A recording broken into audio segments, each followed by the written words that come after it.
Hello, hello. Welcome. The monkey! How's everybody? How's everybody doing today?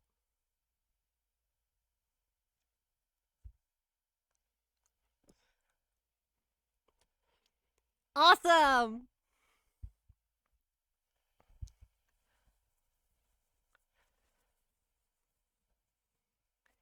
Subjects eating hot chip. That sounds good. I could use some spice. I could use some good spice right now. Something spicy would be pretty good.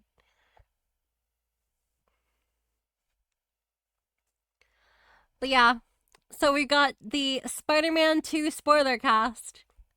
It would be so awesome. It would be so cool edition. Um we haven't done a there's not a background for the image yet. So I just put the meme video of Venom going, "It'd be so awesome. It'd be so cool," in the background because I thought that'd be funny. Um, we have with us today Threebs. Say hello, Threebs. Oh, hey, babe. How you doing? All right, hold on. Let me get you louder. Let me get you louder. All right, test voice now. Hello. I'm sorry. I'm gonna have to mute soundboard just in case because I did just turn on the boosted um audio for you, so it would like power explode my ears. I hope that's okay. That's fine. All right, so we're talking about Spider-Man. Yes, we are. So first things first, we're gonna be talking about some specific points, of course, but I want to mention that people in chat, you can ask questions. You can also say things. Um, I I'm definitely interested in hearing about what the viewer experience was. We have, and if you've especially played the game, honestly, you could probably join the spoiler cast for this if you played through the game. But um, first things first. This is my first question. I have to say it. I have to say this. Which Spider-Man did you enjoy playing as more? This question In goes to all of them. general, that's a bit of a harder question because they both had sort of different feels to them. Miles definitely felt better in combat because generally it just feels like his abilities were sort of made to move into his combos more. And you could really tell they didn't really think about that with Peter because a lot of his abilities straight up just end combos. But he definitely feels better to move around the city with. Now, I'm actually gonna say that Peter and Miles have different forms of combat they feel better in. So we're in spoiler cast. If you're here and you don't want spoilers, why the fuck are you here? Please leave. Just spare yourself. Seriously, spare yourself. If you don't want spoilers for Spider-Man 2, great game. So, uh, fighting against symbiotes, Peter feels significantly better than Miles. Um, obviously, for certain reasons, which we'll get Yeah. to. But when fighting symbiotes, Peter has slightly better burst damage with his iron spider legs, which shred bosses, by the way. Don't do what I did. Do not do what I did. You should use that attack on bosses. I only learned at the very end. You guys should use that attack on bosses because it's really, really good. It That just reminds me. chunks their health. I wish I found this beforehand, but there's basically this like small video of some dude literally going on like a 125 hit combo with Peter on a symbiote. Fucking nuts watching that thing. Um, Also, I'm gonna say the accessibility features. Uh, the fact that holding the button down instead of mashing is hidden in the menus should not have happened. That is such a good setting. That is such a good set. Eternal. Hey, if you want to be on the spoiler cast, you have an invite to be on the spoiler cast of Spider-Man today. But yeah, Peter feels significantly better fighting symbiotes, and the point that I didn't do a single nest, single symbiote nest as Miles. It just felt bad. I think I actually no, I did one, and it was an uphill battle, even though the scenario is extremely easy. I can't fucking imagine doing one of the two heart nests as Miles. Um, Yeah, those nests were those things were fucking hard to handle.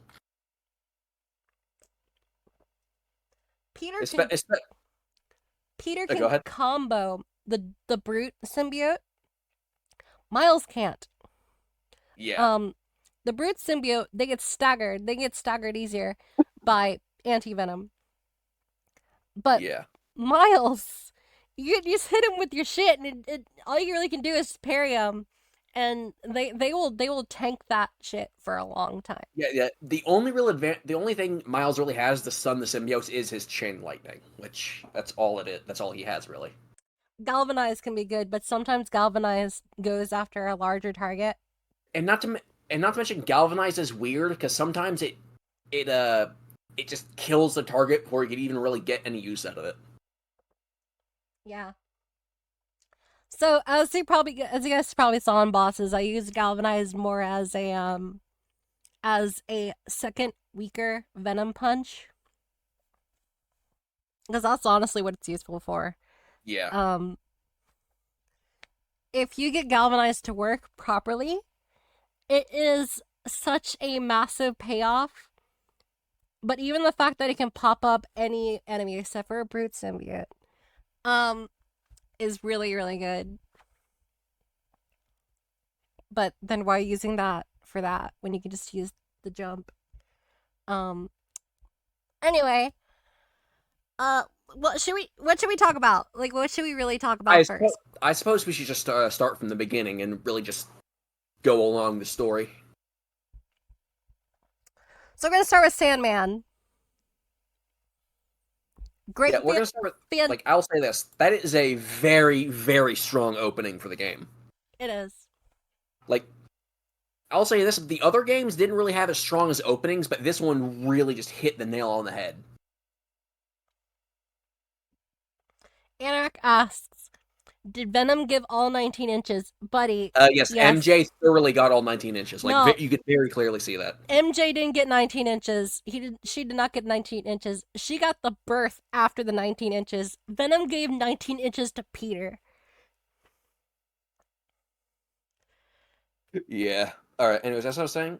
Uh, as I really do love this opening because it actually is legitimately a very strong start. But my problem is after I saw that, that's when they immediately reveal like Craven and all that, and it really does make me wish that they actually just revealed Sandman instead of Craven because it really just would have made Craven hit that much harder because it really just feels like Craven was supposed to be like a bit of a surprise, but they kind of blew their load too early in the reveal gameplay they had. So, Craven in the story is a surprise to us. No, surprise to the characters. Sorry. I had a Venom moment. A surprise to the characters, but not a surprise to us. It is a narrative thing where we know what's coming, but the character doesn't. Of course, I do agree where they should have spent more time building Sandman and building the tension of Craven coming. But um, I also understand that Craven is meant to parallel Harry. Um, and so him being revealed early on is actually really smart. Um, I do think they should have revealed his motives a little bit earlier so they could do more parallels to Harry because you only really get that um, until right before Harry tells him that it would be really awesome and really cool if he bit his head off. Yeah. not to get too off topic, but I was really surprised that they actually like let that scene be as gory as it was. And what's this? What, a rated T for teen game? Honestly, that made me question the rating. Yes, like they didn't like do like any sort of weird thing where they like hide or the only really implication in hide what's really going on. Or they full on let you see Craven getting his fucking head bit off. But we'll get more onto that when we get around to that. As I was saying, I do love this opening, and I really loved how strong it really came off and how it really, actually, really well introduced a lot of the mechanics of the games.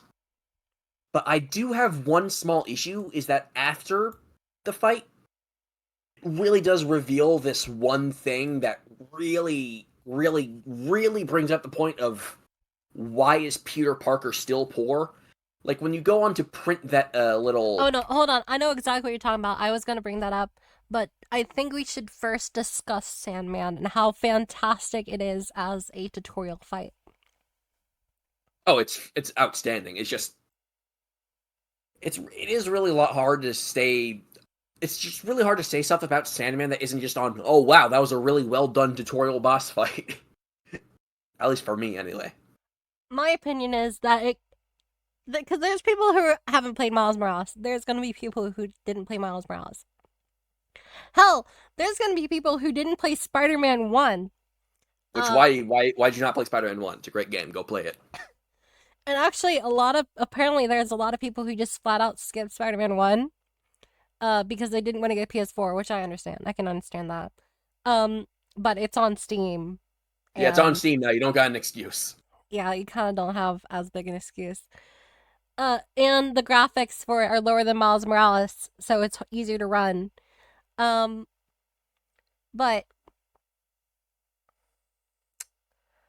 there's a lot of people who didn't. Yeah, both Spider-Man and Miles Morales are on Steam. A lot of people who didn't play it. There's even more people who didn't play the DLC. And I actually know that this Miles Morales kind of sold gangbusters, so plenty of people played that game, but there are people who didn't play that. So it's a great introduction to both characters. Shit, oh, didn't know they put Miles Morales on Steam. Yeah, that's how we played it. That is how we played it. I do owe you guys a better Miles Morales stream, though. And we definitely gotta do Miles Morales redo. Maybe it'll just be you platinuming the game instead. Speaking of, we're gonna get to some of the collectibles because I actually have a couple thoughts on the collectibles. But just before we do that, no, we'll do that later. But getting to Sandman, sure? Okay. They show you mechanics. They show you how mechanics can interact differently with different factions. Like Miles' stuff glasses the Sandman clones. It gets you introduced to characters. It lets you know, oh hey, time is skipped. It gives you a funny opening, and it, like with the first game in Miles Morales, it forces you to swing before you go anywhere else, and that's fantastic because the going from Spider-Man 1 directly to Spider-Man 2. So way I played it was Miles Morales 1 and then 2. Miles Morales swing felt significantly better than 1 swinging. Granted, 1 swinging feels great. It feels amazing. But they don't compare to how 2 swinging feels. There's so much more weight. And also, the weird thing the controllers on PS5 do is that they will resist you. Like, they will resist you pressing them in order to... Yeah, the adaptive triggers. Yeah, in order to simulate you're doing something a little bit better. Sandman and Sand Game, I was gonna say this, pulled heavily from Sam Raimi's Spider-Man 3. They didn't pull Thomas Hayden's likeness, but he fits the same tragic villain role. Absolutely. In fact, the opening of the game feels a lot like the climax of Spider-Man 3, but only with Sandman. Now, that is a great tutorial part. But then we get to the first friend thing. And I thought that was going to be a collectible, doing the things with the friend. But fucking Peter Parker has no reason to be poor. I I think Threebs can take this one. Yeah. I'll admit this is mostly just a Spider-Man in general thing, but this one really, really highlighted it. Like, because I'm not sure how many of you guys own 3D printers or have used them, but to just print out even a single 1 to 2 inch miniature for like, let's say D&D, that takes 2 hours. Peter has a wrist-mounted 3D printer that he prints out a fully functioning drone from in less than 10 seconds. If Peter were to sell that technology to any big 3D printer company, 3D printer producing 3D printer producing company, he would be so loaded he would never have to worry about paying that fucking mortgage. And this just goes on to sort of pile on to the other issues in that a lot of the tech Peter is making would revolutionize the fields that they are a part of. Like those concussive grenades that you can get on later in the game, those alone would go for millions. Like by grenade or not grenade companies, but weapon manufacturing companies producing those for use in police fields and whatnot. Now that one I can understand why he wouldn't want to do that because he wouldn't want to become. I know, but I'm just laying it down for the sake of. But even then, he would be able to make millions because he was able to transfer sound files to that thing. Yeah. And that's crazy. That's fucking crazy. He's transferred sound files to something entirely unrelated to those grenades and was able to sync them up. He could make ridiculous sound system equipment. It's honestly nuts. It's like the sheer. I know, and we have the part where he's going up to the Emily May Foundation. Was that his name, Emily May? Yeah, I believe so. Or Emily May Foundation, and he's talking to these scientists, and it's really hard to get this feeling in the back of your head out of like, man, it just kind of sounds pathetic in comparison to what Peter can pull off, which basically amounts to parts out of the back of a refrigerator. Because I have no doubt Peter could probably produce something better than those bee drones if you just give him an afternoon. I do think he can too. However, there is a creativity with those drones. And also he doesn't want to show people up. That's a big thing with Peter, is that one of the main things is that he doesn't like showing up other people. At least that's kind of a vibe that I've gotten from Insomniac's Peter. Yeah. It just gets really frustrating that they've been ham-fisting that Peter is poor since like the fucking 70s. Like, it's just Eternal adds to that, actually, saying Spider-Man being poor thing is something that Marvel will always ham-fist down our throats, unfortunately. If only because Stan Lee said that that's what makes him relatable. Stan Lee said that, what, in the fucking 70s? When did he say that? Probably in the 60s, honestly, when Spider-Man came out. Can someone check to see when Stan Lee said that Spider-Man being poor is relatable? If someone can find that out, it should add a lot to this. But yeah, it's just... This is, again, keep in mind, this is not like a major story bearing. This is just a minor nitpick that just really gets shown off.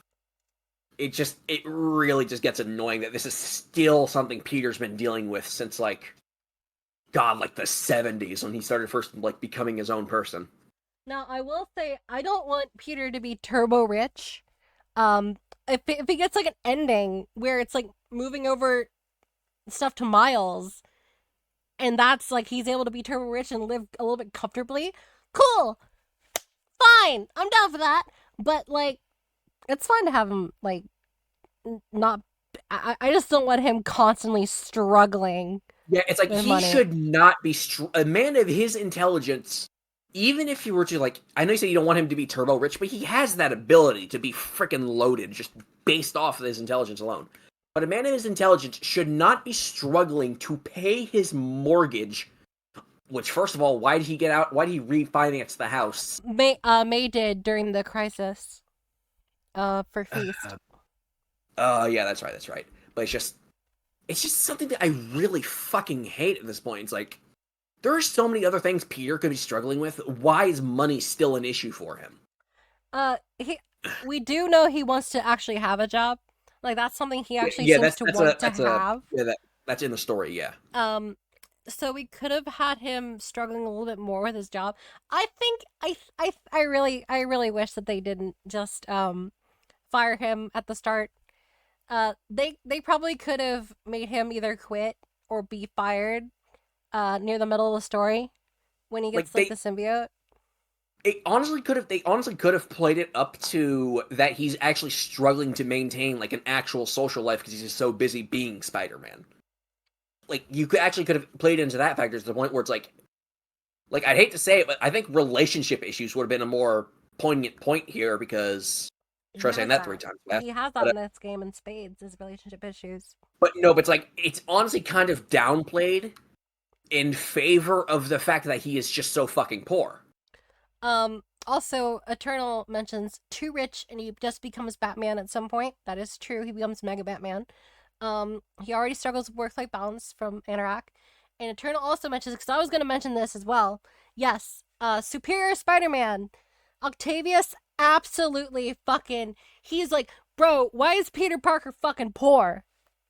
Why are you poor? Yeah, And then he makes Parker Industries. And Parker Industries is honestly one of the best things that comics ever did. no, And then they I'll ruined it. just so we don't get too off topic, I'll bring it back after this. But my favorite thing about Superior Spider-Man was the fact that one of the first things Doc Ock did when he got Peter's body was that he got a fucking degree, just because he was like, I can't be as smart as I am and not have something to prove it. Which that goes into play into the whole Doc Ock in his superiority complex. But just so we don't get out of, well, we could do in the future. We could probably do something where we discuss the Spider-Man comics, but that's a whole different thing. For now, let's get back to the game because if we let this happen, we're somehow gonna like end up in like the whole Marvel pantheon at this point. Well, no, I actually want to go into suits real quick. Superior Spider-Man suit. I'm so glad that was fucking there, dude. Oh yeah, Oh my I love god. the Spider. Oh my god, the colors, the extra colors. Oh, I'm sorry, I peaked my mic super hard. The extra colors for the suits was a fantastic idea. Oh yeah, it's a great way to enable more customizability. What an incredible compromise. There is a Wolverine suit. I'm sorry I didn't show you guys much the Wolverine suit for Miles. And if you unlock the other colors, you just get Wolverine. You just flat out get Wolverine. Um and the one for Superior Spider-Man, if you get the other colors, you also get Superior Octopus. Yeah, you get basically Doc Ock's original color scheme on the suit. Now, after Sandman, you're allowed to do normal crimes. Yeah, and I really do love what they did with them. They improved them somewhat and just didn't touch them in other aspects. Like, I swear to God, they purposely programmed it so as soon as you go near a main objective to do it, that's when a crime happens. Because that's how. Honestly, I was gonna say that feels like it's that way for both of the games. Yeah, it happens too much for it to not be on purpose. It's annoying. I was gonna say that's just how it is. It is what it is. That is the Spider-Man experience. I know, but I do love. Sorry to cut you off, but I do actually love that with the crimes, you could actually sometimes run into Miles, or sometimes Wraith, or sometimes fucking. I'm just gonna call. I was gonna try to call him Agent Venom, but no, he's not really Agent Venom. You could have You could have ran into Harry. Yeah, you could run into Harry. I never ran into Harry once. What? That's insane. I think you did. I think you did run into him once. No, I didn't. Not a single time. No, I think you were playing as Miles and you ran into him. Oh, fuck, man. I don't remember doing that. I would have lost my shit. Oh, Andrew says they probably did. Yeah, I think you did because I remember you were like in an alleyway, and then like when you did the little interaction thing, it was like, oh hey, welcome to the team. Oh, I must be memory holding this. There's so much that I want to talk about. I must have forgotten that. Dude, I didn't even know. Okay, I want to talk about crimes real quick. We're going to talk about crime. yeah, they, as I said, they improved it in one way, in the sense that you no longer, in Spider-Man 1, when you're doing that car stopping thing, you had to basically start mashing before the prompt even showed up. I Otherwise, you were hated the gonna fail it. mashing. If you guys recall from the big DLC-a-thon, the mashing in DLC 3, it Yeah, actually legitimately really genuinely hard. hurt my hand. I only just recovered from that. It actually hurt my hand like genuinely bad. It wasn't good. The mashing in Spider-Man 1 is ridiculous.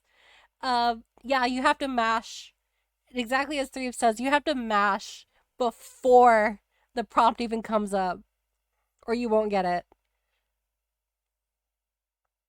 Which I love that when I first got to one of the cars things, I just preemptively started mashing, but then they did prompt never came up, and it just automatically stopped the car, I which I did that think too. was. I had like a horror mash. I had PTSD and started mashing.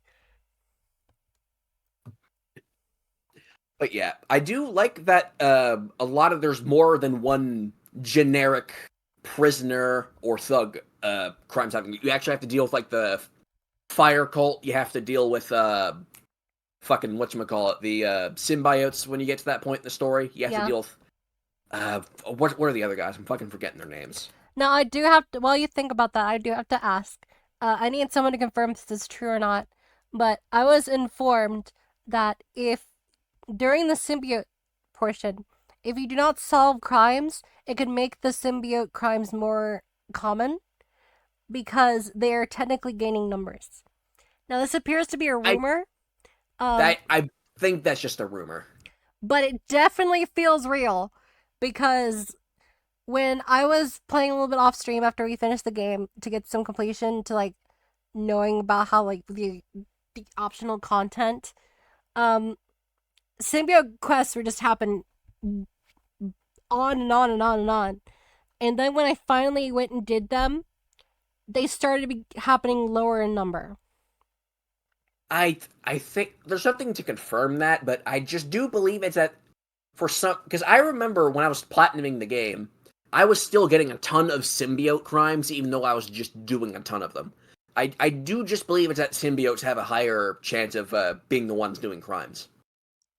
I also believe that they have a higher chance of invading. Uh, Holy shit! Do they have a higher chance of invading? Um, Yeah, Basically any like one out of three crimes that I did after the end of the game, symbiotes would arrive. And then at one point, symbiote reinforcements arrived. So I've had that. I swear I had it happen where I got rid of a fire cult, then the hunters showed up, and then the frickin' symbiote showed that up. happened to me, but instead it was fighting the hunter cult. Then the symbiote show up. Then the hunt no fighting the fire cult. Symbiote showed up. Hunters showed up. Then symbiote reinforcements showed up. All while fighting alongside Wraith. It was fucking crazy. It's I simultaneously love but also hate that because it's funny because I love it that they just show up out of nowhere, which is kind of what they would do. But at the same time, it's really annoying when it's just supposed to be like a very quick thing. But yeah, okay, so So we're talking about Sandman, finished Sandman friend. Into the now. Here's one of my only real gripes of the game. The map. The map where you press the touchscreen to get to. I did not like how you discovered objectives.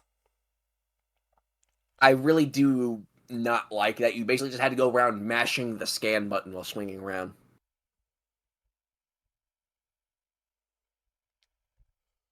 Yep, you really did. You just had to do it over and over and over again. And also wasn't the biggest fan of the spider bots not being marked because there is actually a couple where if you can't reach them, then you just can't reach them yet. And you need to get upgrades to reach them. Um Yeah. Honestly, when platinuming the game, the most frustrating thing was finding all the spider bots. to me the most frustrating thing was the Craven Hawks because don't guys don't do those if do them before you 100% upgrade your traveling speed. It actually made it worse for me because I got traveling speed maximum, and then it just harder. The last three were just objectively harder for me to do because I was just too fast. Okay, we got some word from the Stanley thing.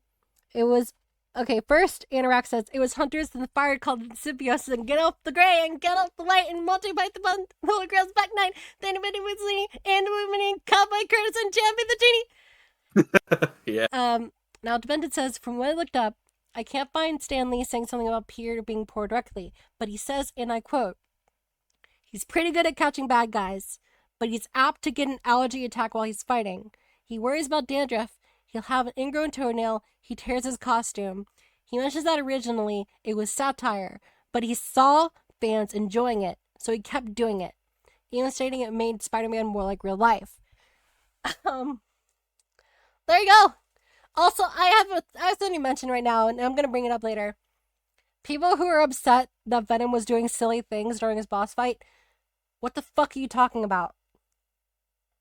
Like, actually, what the fuck are you upset about? That's Venom.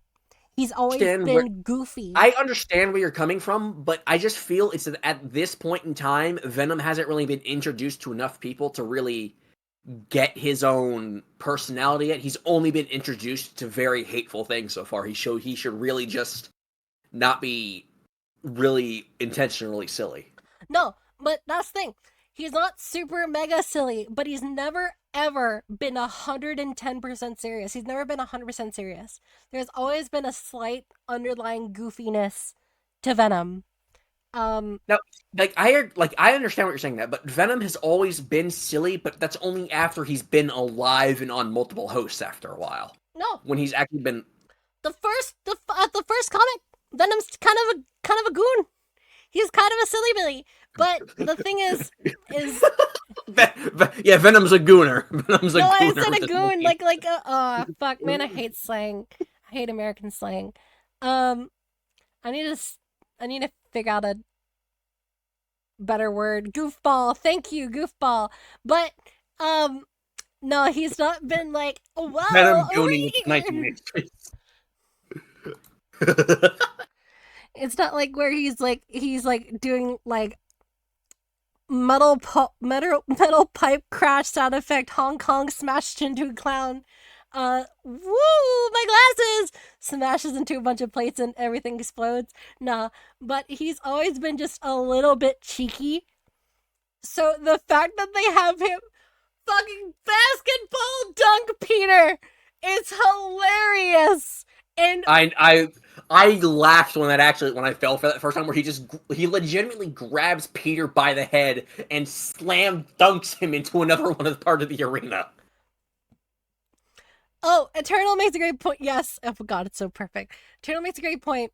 Venom has a darker version of Peter's humor. And that's where he gets it. He does. It's legitimately that image of Venom dunking on Spider-Man. Yes, Spider-Man has the ball. Whatever developer did that, thank you. Oh my God, that is the best way to take 75% of my health bar in damage. The only thing missing was the air horns after the dunk lands. The air horn is something that Spider-Man triggers. You can trigger an air horn. I don't know, but all right. As we were saying, to get back off this beaten path we found ourselves on. So after Sandman is where Kraven came in after his very, very good introductory scene. I'll add. Fantastic scene. I just feel like that they could have moved his intro scene as a cutscene later. Yeah, it does feel like they kind of didn't know how to transition into the story, so they just sort of threw it in there right after the tutorial. Because I'm gonna say this game is actually Eternal. That's why he does the basketball stuff. There was the gym, the football field, and the auditorium, which were the places that we visited in the first flashback.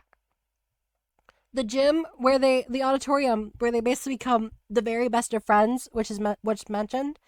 The basketball court, which is where they shoot hoops and they talk about the old times and all that. And the football field is where Harry learns that his mother died, Yeah, his effectively mom making them died into of the. brothers. By the way, did they ever mention what like Harry's mom and him have? No, but from what it sounds like it's neurological. I mean, it would. It's just so funny that they always mention that Harry Osborn is like sick in some way. They never tell you what it is, though. It's like in the Amazing Spider-Man movies where it's like I think it was like Amazing Spider-Man 2, where it's like Harry Osborn is perfectly fine up until the point where Norman tells him about the sickness, and then he immediately starts fucking dying. He got terminal illness disease. Yeah. Oh, Demented found the thing. Demented posted it. But while he's posted that, um, so we get Craven, and I think around this point Harry comes back. Is that correct? Repeat that. I think after the Craven part, Harry comes back. It's not immediately after. I believe it's. I think it's after you go back to the house for the first time. I forget exactly which mission that's after. Yeah. Because I believe it's after the part where Craven attacks the boat, I think? Might be, but oh, by the way, the reveal that Martin Lee was part of the transport was so good. But before that, um, Brain, why are you working? Brain, come on, come on! No, don't do this to me. All right, hold on. People post Dumpkey in the chat. Okay, Demented says from when he searched up, said that he has Ostorian syndrome, a rare, irritable, neurological disorder with other organ systems involved as well, especially the liver and the sympathetic Nerve system. system. Sorry, I'm still Englishing. There we go. Peanut solo chat now. Oh, look at all those donkeys. Look at them all. They're very cute. They're dumb, but they're cute. Dumpkey's name is Peanut, correct? It is now. All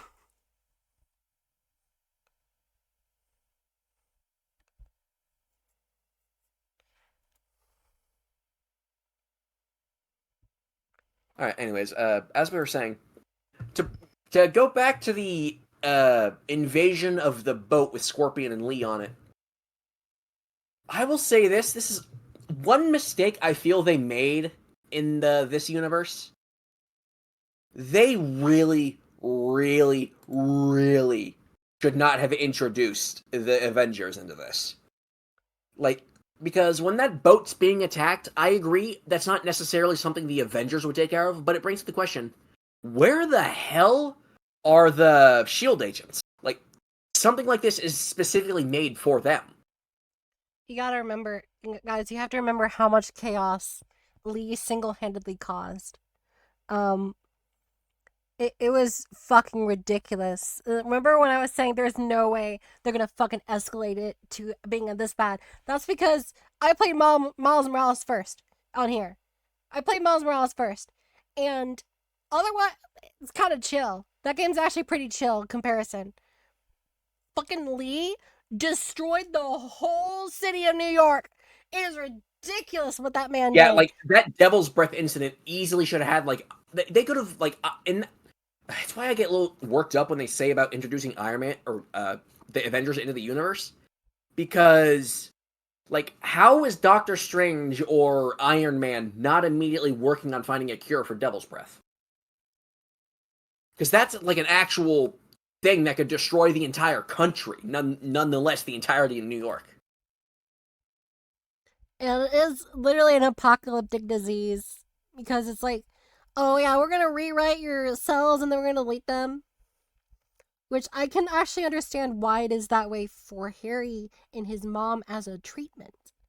You know, thinking back on it, you can actually understand why that is there as a treatment, and it's also, it makes sense as to why it works against Venom or whatever. Um, and then we have parallels between Dr. Connors and Harry. We'll get into that soon. Um, but uh, Martin Lee destroys the state of New York. He razes it to the fucking ground, New York City. Oh yeah, Um, and yeah. Oh yeah, as Demented says, you were on the Baxter Building at one point, so the Fantastic Four are also canon to. oh shit!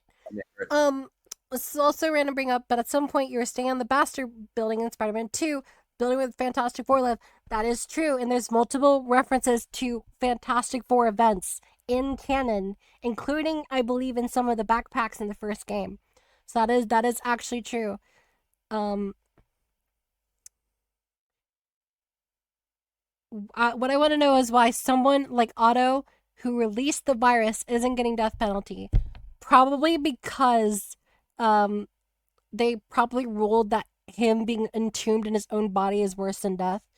But I don't know. That, and you could probably make some argument like, oh, yada yada, he was suffering from a temporary mental insanity, like the type of stuff they use in real life when stuff like this Yeah, happens. they have a lot of plausible evidence and backed up evidence that the neural link fried his fucking brain.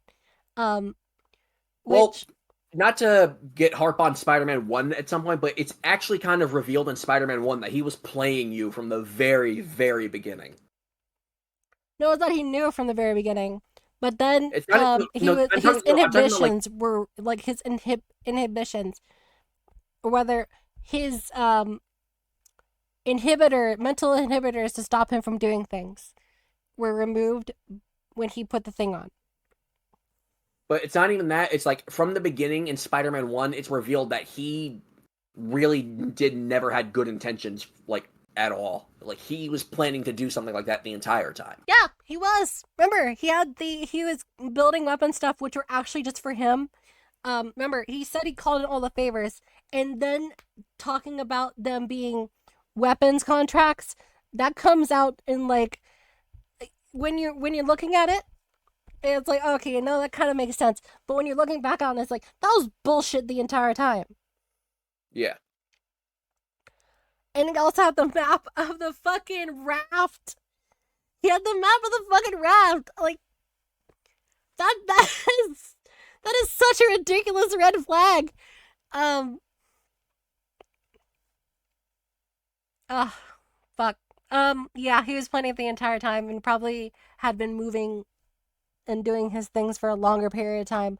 But also, there's the point that he essentially kickstarted Martin Lee during that game. One thing that people don't mention or they forget about is that Octavius and Martin were speaking a long time before the events of the first game. And they're talking about him not getting his medicine. And what we see in Martin in the second game is very, very different from the Martin we see in the first game. Probably because the Martin that we see in the first game hasn't had to live with being, and I quote, Mr. Negative. But Martin in the second game has had to, for how long is the time skip? How Repeat long is that? the time skip? Time skip from, what? From his imprisonment? From Miles Morales to 2. Time between, it is 10 months, so it's about a year after the first game, if I believe. Yes. Miles begins his recap with up until a year ago, which means there is a year between the events of the PS4 game. Okay. So there, how long? Actually, I guess we need to look in between. 1 second.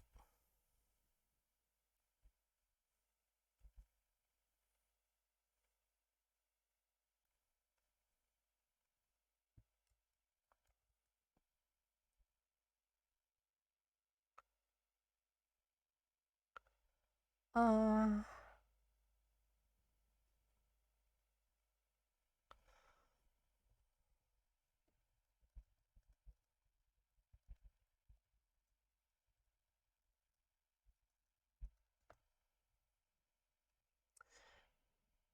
How's2 everyone in years. chat tonight? 2 years. Okay.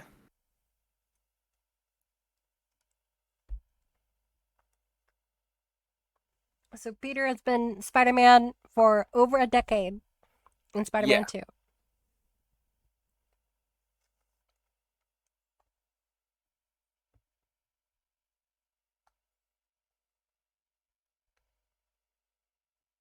If Otto is truly evil and not just brain fried. No, Junie. Okay, so we're going to be getting into the final spoiler of the game. Junie, Otto hated Norman. He hated Norman. So, Yeah, he basically blamed Norman for most of the problems in his life, if not all of them. yeah. So, when Norman's like, they ruined my boy, Otto. They ruined my boy. Don't you want to get revenge? Otto's like, Lamau, good. Fuck you, buddy. I don't believe that Otto would tell Norman who the Spider-Men are.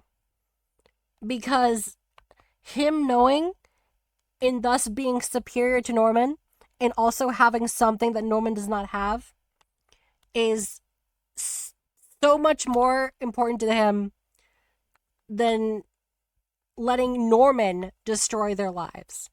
Because he wants to do it himself. Also, Otto wouldn't know who the fuck the other Spider-Man is. Otto wouldn't know who Miles is. Alright. But now we need to talk about, okay, so Harry, Peter, so the Scorpion and Martin Lee transfer to where we first get one of the negative Venom powers. Yes, which, first of all, I really do like the implication that Miles is sort of in his own way becoming a Mr. Negative because he's actually absorbing the negativity powers from Lee a little bit. Yep. That's basically all I can really say. That there isn't like a deep, giant way of describing it because through his anger, he is able to grow through not forgiveness, but moving on because the hate in himself was a venom. But Boo. no, it was good. It was good. Boo.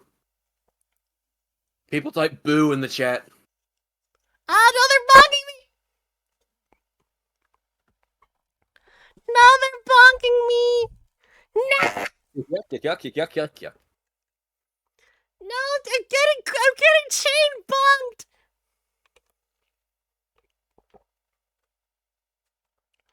No, I stop. Ah.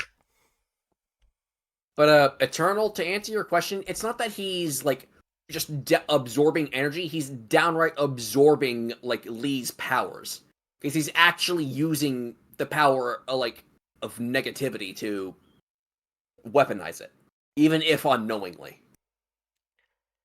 Oh, they destroyed my cranium. Yeah. My head got caved in.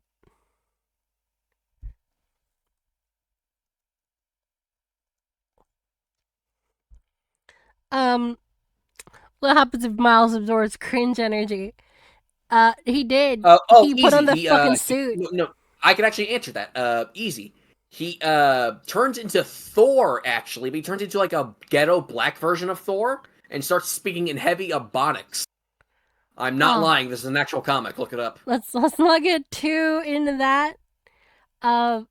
But No, I'm not. does I'm sound not lying. bueno. That is that is an actual comic. No, I Marvel know. put their stamp of approval on. Look it up. It's like actually downright offensive. I need to look this up. Get started on talking about the next story point while I look this up. So the next story point is I believe after they Craven attacks the boat, I believe that's when Harry comes in and they start doing the introduction of Harry. And Harry comes back. He's like, "Hey, what's up? It's me, Harry. I'm good again. My father totally wasn't doing unethical things to me." And then he, goes, "Hey, Peter, let's go back to high school." And then they go back to high school, and you actually do get this. Admittingly, you do it. Oh, Eternal. We'll get to the symbiote wings. Don't worry. But Odin's Fade. yeah, Odin's Fade. By Odin's Fade. Oh my god. Yeah, I'm serious. By Odin's Fade is By something Odin's he Fade. actually fucking says. Guys, look up that comic if you want to read an actually Look up. hilariously.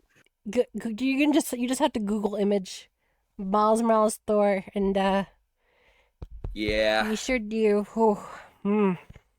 but as I was saying, it's basically where him and Harry go back to like reminisce in high school, and then you get this admittedly kind of fun flashbacks to a very obviously Ultimate Spider-Man inspired Peter Parker, where you're crawling around using the old-fashioned web shooters, and you have to like escape that very very dedicated security guard. Like that man was Yeah, not that being. man, dude. I wonder what the fuck he was being paid to where he was that Yeah, dedicated.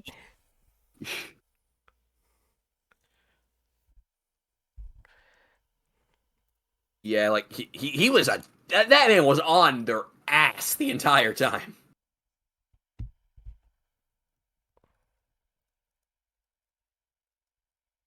But and I really do like that they take the time to establish, Harry and his friendship going back a long time. Even if I would like to see a little bit more expansion on it beyond that, like one mission.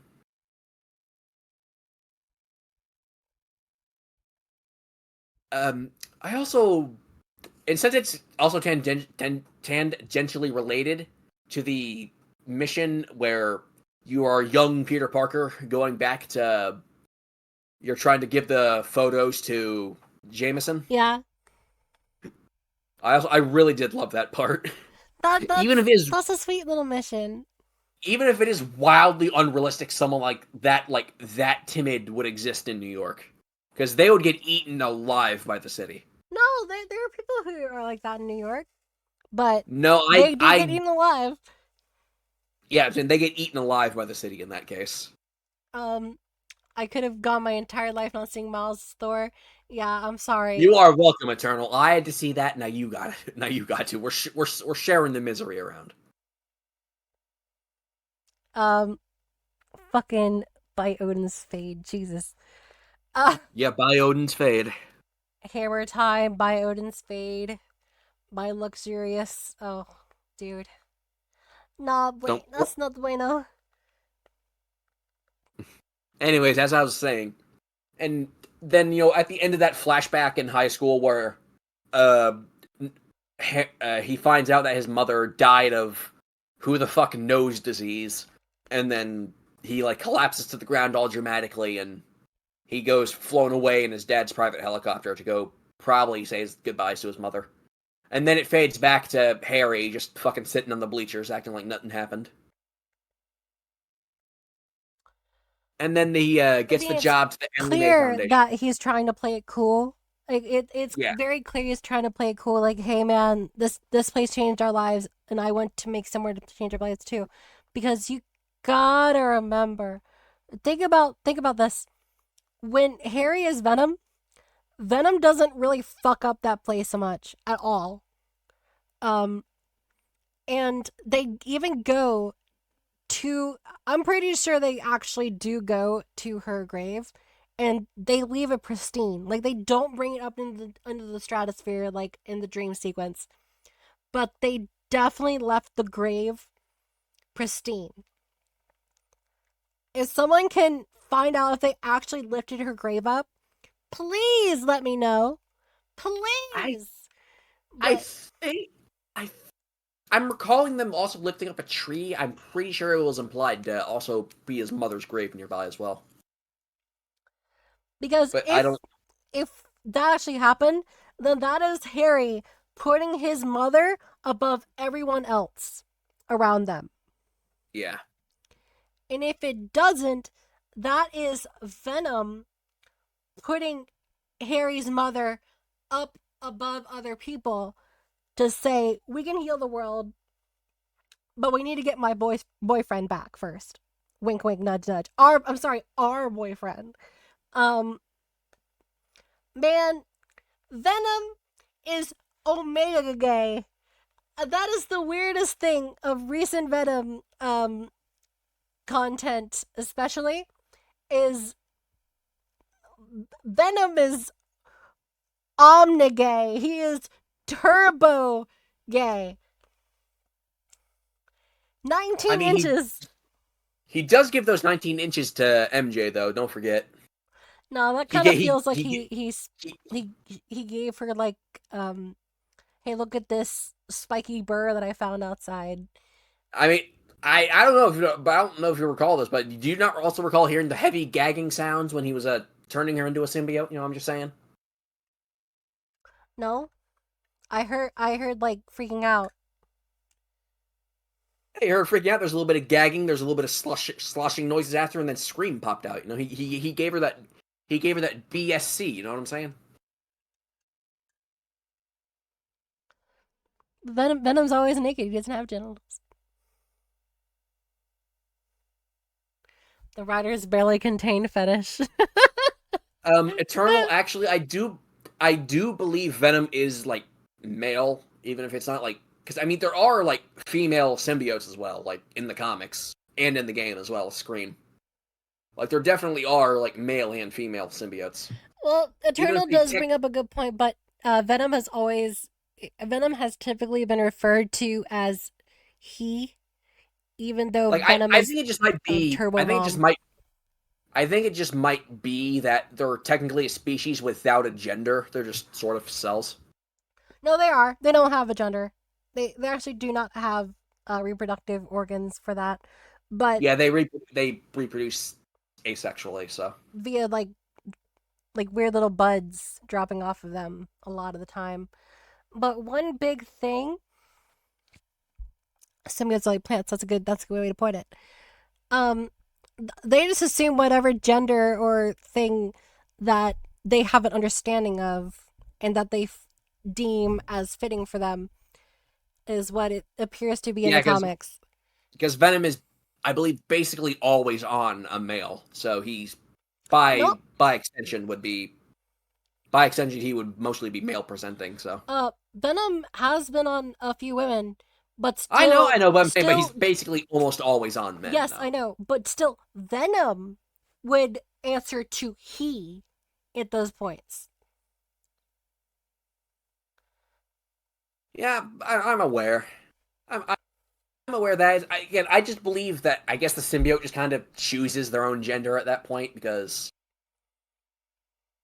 I believe that part of it just because Venom was on so many different men at that point that he's probably. Yeah, make the sex joke, haha. But I believe he was just on so many different. Refer to me in a sex joke. It's just like, yeah, he's a fucking suit. So it's just I believe he's just been on so many men that he just by extension is like, yeah, this is probably what I am.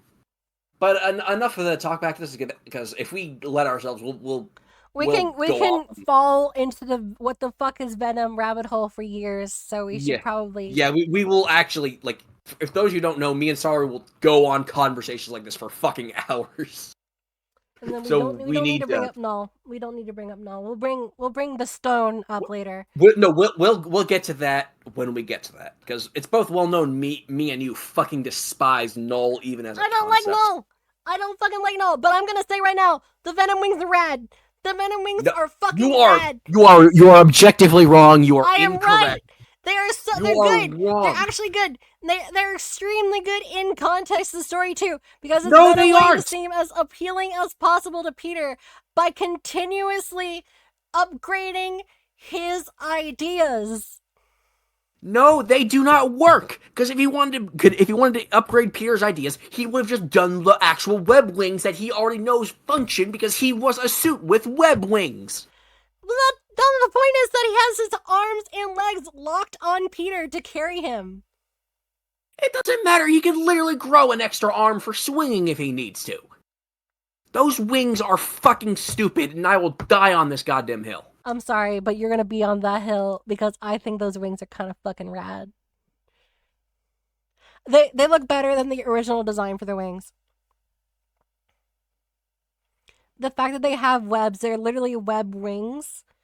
Um, I think that sells it better because they're the actual version of what Peter made. Actual wings instead of a glider. It just looks so stupid on him. He just does not need fucking wings. You're He right. could do. He doesn't need wings. But in I'm pretty sure context, he could be faster by just shooting a bunch of webbing out and creating a slingshot. That'd be far faster than fucking flapping two symbiote wings. um, I'm kind of sure that's a little bit of the point, but also mechanically in the fight, they probably wanted because Venom in fight is almost entirely grounded. So they wanted to make a way that probably was easier to read because you fight him in the dark, mostly in a dark location for his boss fight. So it is a way for them to convey you're supposed to fight him in the air. So wings work for that. But then, if they wanted to do that, why not just do the thing where he was doing, where his fucking bottom half becomes a mess of tentacles and he just floats up in the air that way?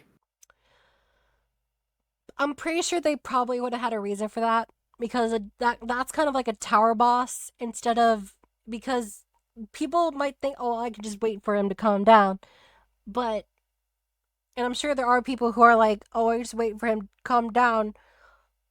Um, but Also, to answer Junie's question, yeah, I'm 100% sure they did that intentionally.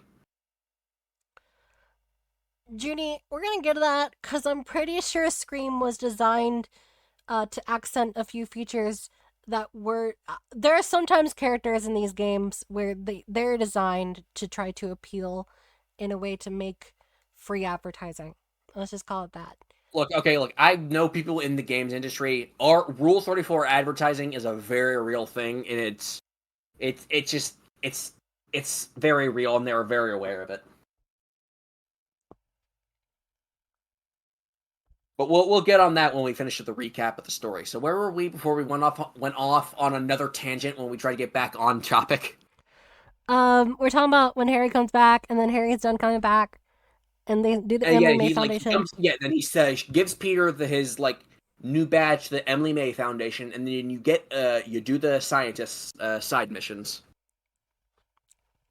Yeah, it's just, as I said, it really just does feel like kind of silly in comparison to what Peter is able to do with just his two bare hands and a fucking probably a screwdriver. Like, these people are talking Well, more people like, around, including Peter, just increases the amount of creativity in the room. That's my thought. Like there are different people who focus on different things.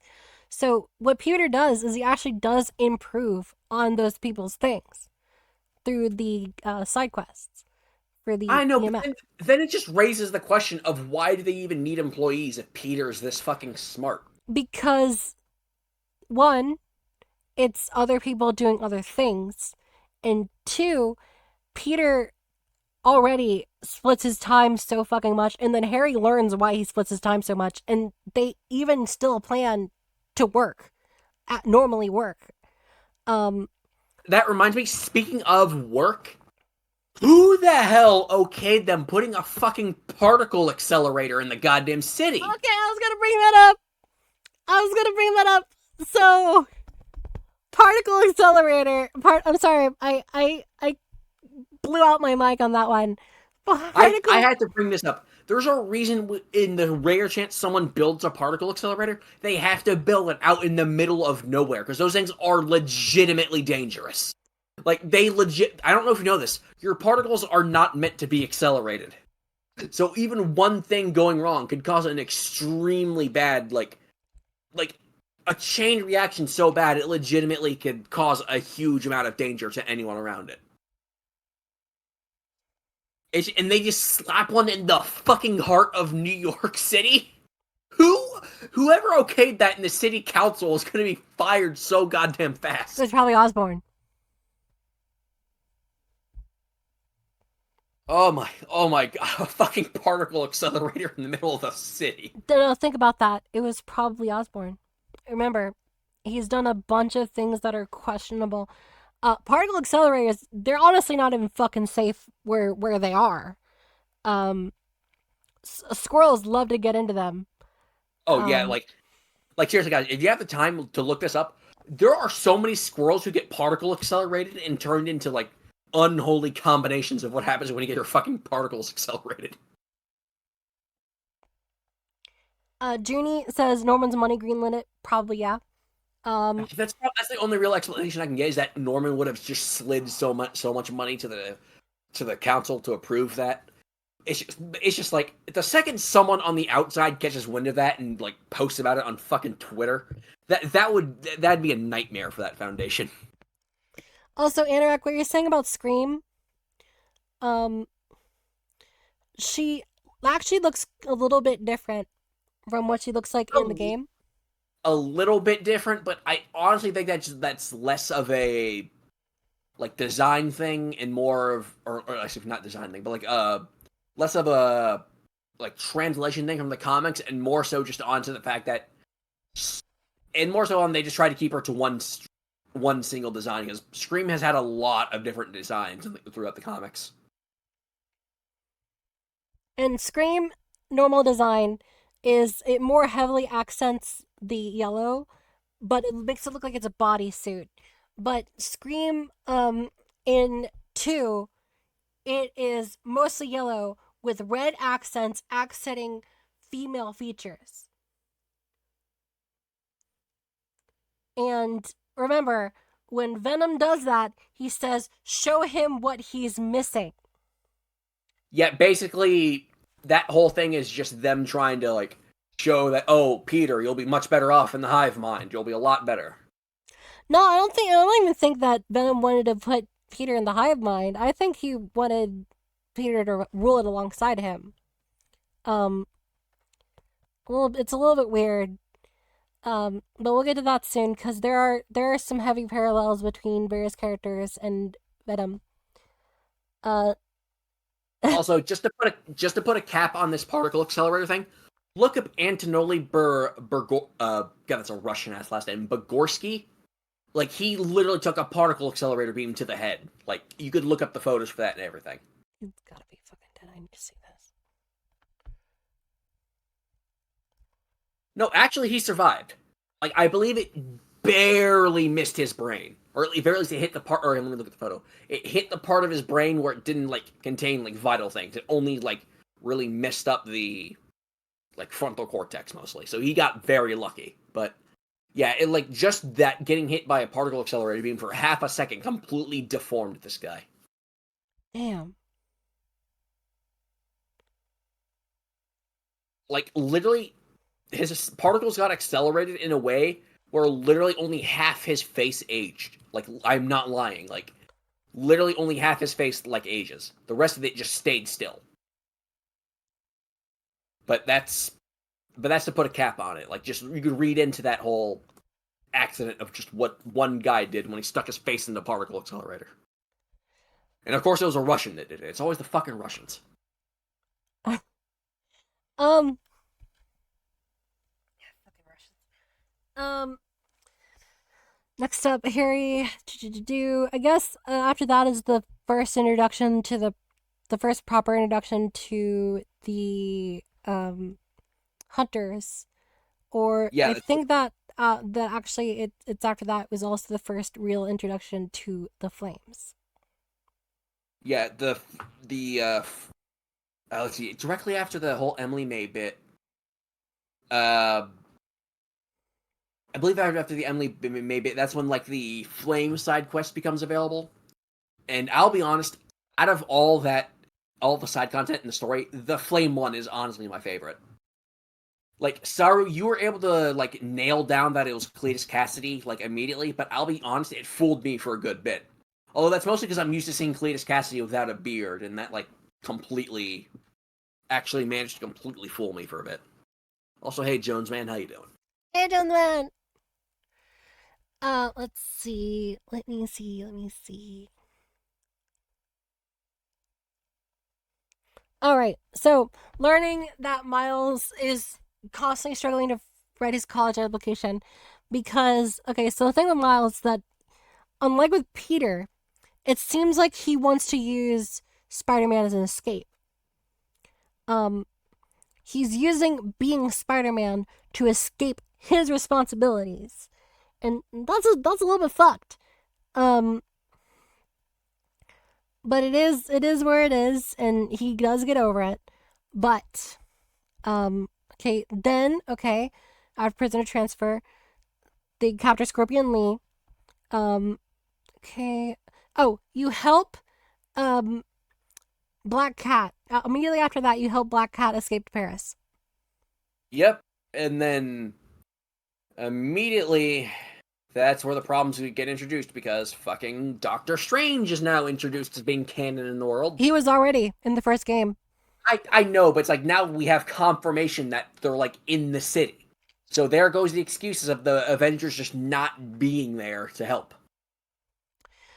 Wong literally gets back from his vacation and notices missing, and then summons it back from Miles's hands. Yeah. So it's not like there's not powerful sorcerers that are in the city to assist. They're just not doing anything. Yeah. All right. So as we were saying, after you help out Black Cat, You go to Coney and, Island. yeah, you go to Coney Island, and that's where the whole hunters, start, fucking shit up after you get done playing all those games, and then they decide. Then you get introduced to, Mysterio and Tombstone, Yeah, which I do.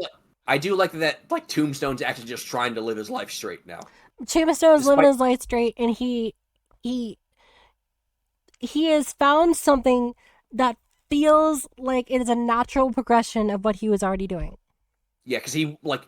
I believe I forget which comic run exactly it was, but he was already a mechanic before he became Tombstone. So Yeah. him working on go karts would actually make sense because that is a very, especially for a carnival, that's a very mechanic heavy thing. So Now, he'd actually probably be making decent money doing that. let's talk about Mysterio, and I'm actually going to talk about the entire Mysterio quest line when we bring it up.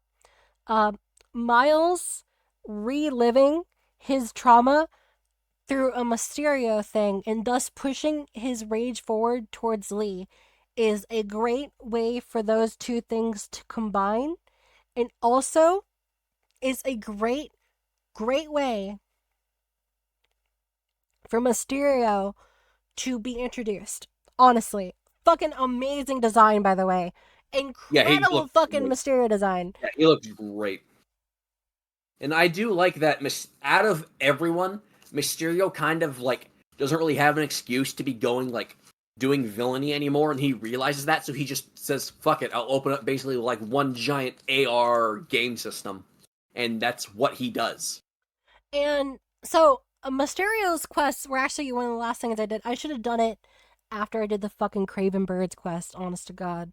Those sucked. I That's didn't win those. um it's because I punished myself by getting maximum traversal ability before doing the rest of them, and I got punished for that. Um which I think is a little bit weird, but Mysterio's quests, they're great. They're great little physical challenges. I do feel like that the skills that they have you learn, they should have made it so Mysterio's fight was tougher. Um, Yeah, one thing I will say is that these challenges are not hard to get all gold in at all. no, they're not. Like, Especially after I played them off stream, they were really easy to get gold in. Especially the finishers like, one. like legitimately half of them you could get golds in by just swinging around and yanking them off the edges into the pit and letting gravity do the work. Um, but I can understand why Mysterio was easier. Because they need to account for, oh shit, what if someone goes and does this immediately after they unlock it? But I say reward them, make it hard. Make it harder. Like, keep it difficulty. Like, if this is something that someone is going to go do at the very end, okay, like it shouldn't be as hard as Venom, but it should be relatively challenging because this is one of the big boys. This is one of the actual Sinister Six big boys. But Yeah, like the actual OG Sinister Six, not just the Sinister Six nowadays, where it's just six people who happen to be working together. yeah, the Sunshine Six Club.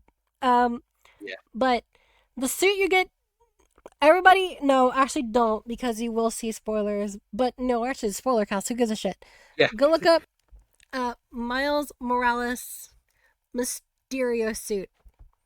Go look yeah. that It up. looks really nice. It looks really nice. It is really good. There are some fantastic colors for it, including a Miles Morales coloration and a anti-Venom coloration. And also, just so you guys realize, there's a reason Saru's never gonna play like any sort of rhythm game on stream. It's because she severely lacks any rhythm. It's not just that, but there is a extreme input delay compared to what you guys see in what the stream is. So forgive me. I'm Yeah, not only do I have problems doing that, but also there is an additional input delay. It is not just the input delay. I'm not going to say that. yeah. It, So no, that's what they no, all I'm saying say. it's not just the input delay. Yeah, yeah, Dude, I'm sure. That's trying what to they trash all say. myself. Don't do this shit. Don't make it worse. I'm saying it's Yeah, not that's what they just all the say. input delay. I'm a little bit shit at it. Fuck, let me say it. That's what they all say, Saru. I'm saying it was bad. Shut up. Anyways, I really do like that they do try to trick you a little bit and like, oh, Mysterio's gone bad again, but then it does show that it was actually his assistants trying to use this as a way to like siphon a ton of money out of people. And they're gonna use him as the fall guy. Yeah, Um, but honestly, you can tell that throughout the whole thing. As long as you're listening, you don't need to listen to them. But if you're listening to the data logs, for Mysterio's stuff, you can tell that he has like ridiculous passion for it, and so he really likes doing what he do. it just does not make sense. It just would not make sense for him to do that. It's clear that he enjoys it more than he ever enjoyed wahaha evil sort of thing. The only other thing he really loves more than making his AR simulation chambers is making Norman Osborn hump him in a weird reality-induced drug thing. You mean cross-dressing as Gwen Stacy so Norman Yes. Osborn deeps down? Yeah. The Spider-Man comics get fucking stupid. Oh man, what a hilarious fucking way to retcon. Um, Now I will say there is this. We're gonna skip You're forward too just a late, tiny bit. Spider-Man! I've already recorded the NTR! Oh god.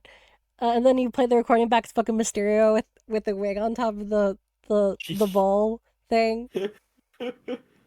But anyway, Eternal, I'm gonna do you a favor. Just look up the comic we're talking about. You will have no problem finding it. no, It's fucking just look up Mysterio Gwen Stacy. Yeah, like it's funny because they made a huge mistake and they tried to retcon it and it kind of didn't work out. It's fucking hilarious. So basically, Harry Osborn strikes a deal with Mysterio and another guy to make clones of Norman Osborn to trick him into thinking he had kids with Gwen Stacy as a long con troll. But actually, it's Mysterio taking one for the team in the bed, drugging up Norman, and wearing a fucking wig. It's fucking great because like I can't get that mental image of like friggin' Norman Osborn just going to town on what he thinks is Gwen Stacy, and he's just dry humping Mysterio with a fucking wig on. God, please look up that fucking comic. It's so fucking stupid. All right. Now, Anyways, back to so the Mysterio stuff is great. The Mysterio ending between Mysterio and Miles, where he says that Spider-Man is a good guy, Mysterio's the bad guy, but when you take the God, mask Junie, off, Don't give them ideas, please. We don't need more more Mysterio's fucking, more Mysterio's YouTube prank show. Mysterio says Mysterio's a bad guy, Spider-Man's a good guy. When you take off the mask, that's when things get muddy. Is that he had long already dropped Mysterio as a character. He's dropped Mysterio as being him. Um he but he knows that Mysterio will still exist. But he isn't Mysterio, he's Quentin Beck. And I thought that was a Yeah. good way to end that off. That was really cool. Then okay, so Tombstone and Dr. Connors get captured. Um Interact, that's basically what it was, but he used a wig instead of a mask. Um Yeah, literally just, like, I don't know if it's ever directly shown, but it's basically just heavily implied he literally just slapped the wig on and let the drugs do the work for Norman. so Dr. Connors gets captured, Tombstone gets captured. You save Tombstone, which reveals that Venom in this universe doesn't give a shit about heat, which kind of No, makes sense it's because implied that the entirety of symbiotes just don't have a weakness to fire. yeah, which it makes sense because they fucking crashed down on a meteorite. Yeah, and then it shows that they're completely fireproof, and after the whole Tombstone stuff, and they, for some reason, yank their fucking masks off, like, on a tower where they're highly visible in a fucking compound surrounded by enemies. I believe it's after that, then they go on to find Dr. Connors, where then you go on to the MJ missions, which we can now transition into that. The MJ missions are a lot better than they were in the first game, but I still really hate them. I thought they were neat. I thought they were pretty okay. Like, they're Compared, better in comparison to what they were, but they're still pretty bad overall for a narrative reason. Because MJ is by far the most lethal fucking character in this series. Like, she is taking on hunters, she's taking on symbiotes, she could take on fucking Venom himself at this point, I'm convinced. she actually remember she shoots and damages Venom in the end, like heavy damage on Venom. I know. But No, uh, no, right in the cutscene, she shoots Venom, and it totally whoops his ass and allows them to continue doing what they're doing. Um, yeah. Mary Jane's over fucking power in this game. Uh, and especially since playing on the highest difficulty, it felt like she was able to take more damage than Peter and Miles. She was! She was! Like, I really hate her inclusion because in the first game, she was fucking unbearable, okay? Like, I legitimately did not like her in the first game. Like, she's better in the second game, like, from a character standpoint, but it's just, when you play as her, it almost feels like, well, why the fuck do they even need Spider-Man here? Just hand people tasers and tell them to go fucking charge the front gates. Like, in the symbiote section where you are literally effectively killing symbiotes way faster than Spider-Man or Spider-Man or fucking Anti-Venom Anti-Venom. can. Yeah, I was Yeah. trying to like she could literally just shoot them 3 times and kill them. But with Anti-Venom, you still gotta wail on them for a while. It's just, I really fucking hate it. Well, my thoughts about that, or at least, is that Peter is, um, he's holding back.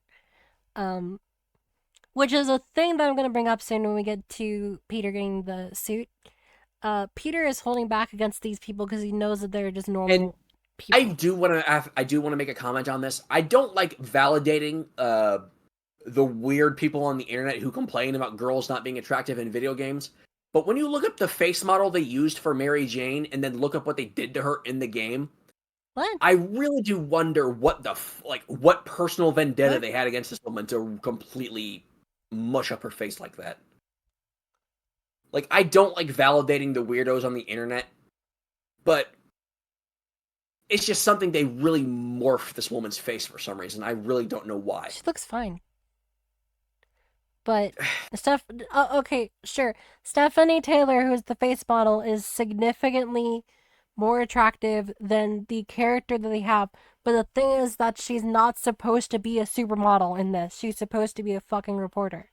You know? No, but the problem is, it's not even that she's supposed to be a reporter, because remember, the whole gimmick for Mary Jane was that she's too good for Peter. Like, she is legitimately supposed to be completely out of Peter's, like, league. And she is. She still is. She's like way too nice. Like she gives too much.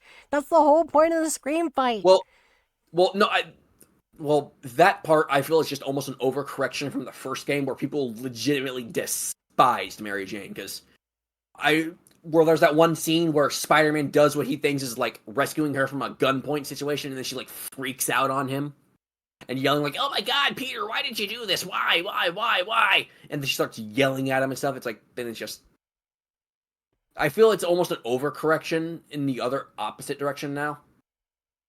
It's just, I just really don't understand why they made her look so fucking bad in this game. Please understand me some girl power up. It's fun. No, it's not even. Dude, you're not gonna get away with that. No, you're not getting away with that. This is my Spoilercast. No, I think it's fine that Mary Jane's overpowered. I know you're joking. I know you're joking. That's why I'm joking with you. But I think it's fine that Mary Jane's overpowered. I think it's fine that she's able to dead space blast the symbiote necromorphs super hardcore. I'm glad they don't fridge her. Knight just said that she should be fridged. I'm glad that they don't. I'll be honest, that Miles Morales' gameplay was a lot more fun because I didn't have to worry about fucking stupid MJ puzzles. Yes, I do agree that Miles Morales keeping the single character the entire time was quite enjoyable. But in the second game, she is such a big part of the narrative, and she is genuinely important in the narrative. I think it's totally fine that we play as her. In the first game, though, oh boy, did I hate every time we had to play as her. Oh my god! Every time we had an MJ mission, I felt attacked. Yeah, because Lord knows she would just instantly collapse to the ground and go, "Oh no, wait." And then it would game over you, and you had to start from the beginning.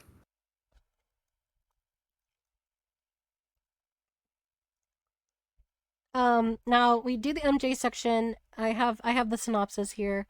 We do the MJ section. We save Kurt, but it's too late. Craven goes, "Well, fuck you. I'm gonna have my lizard fight," and then turbo charges Kurt. And yeah, as we all know, Craven's a huge scaly, so he stabs the lizard stuff into Kurt Connors, and then Gives him like a triple dose. yeah, he was after that Lizzo seat, and then he No. He just wanted to mount lizard on his wall. Oh yeah, he wanted to mount lizard, all right. Mount lizard on his wall. Connor escapes. Craven almost kills Peter. Which, okay, I'm a little weirded out. Like, okay, I understand getting stabbed in your liver is not good, okay? But how the hell did that almost instantly kill him? Because he was already fighting Craven's hunters for like an hour. But that doesn't... Because Peter survived worse than getting stabbed in the liver. I'm also sad I missed all the heads on the wall. Eternal. I'm Yeah, that I genuinely did like looking at all the heads on the wall. But I also did fucking hate that they killed Shocker. the Shocker was such a low tier fight. Craven really thought he was gonna get a challenge Yeah, with fucking Shocker. I'm like, what did you? Shocker's whole thing is that he's just basically perpetually in debt, and he's robbing banks to try to pay off the debt. They killed Scorpion too. The way they killed Scorpion dies like a bitch. Like, I'm gonna be honest. I feel like Scorpion could have had that fight if he didn't just leap from the fucking sand like that for some reason. Scorpion dies like a bitch. Yes. He gets stabbed just slightly once by his own poison, and he's fucking out. He is dead. What a scrub. Okay, Journey does mention Because by the way, Junie, remember.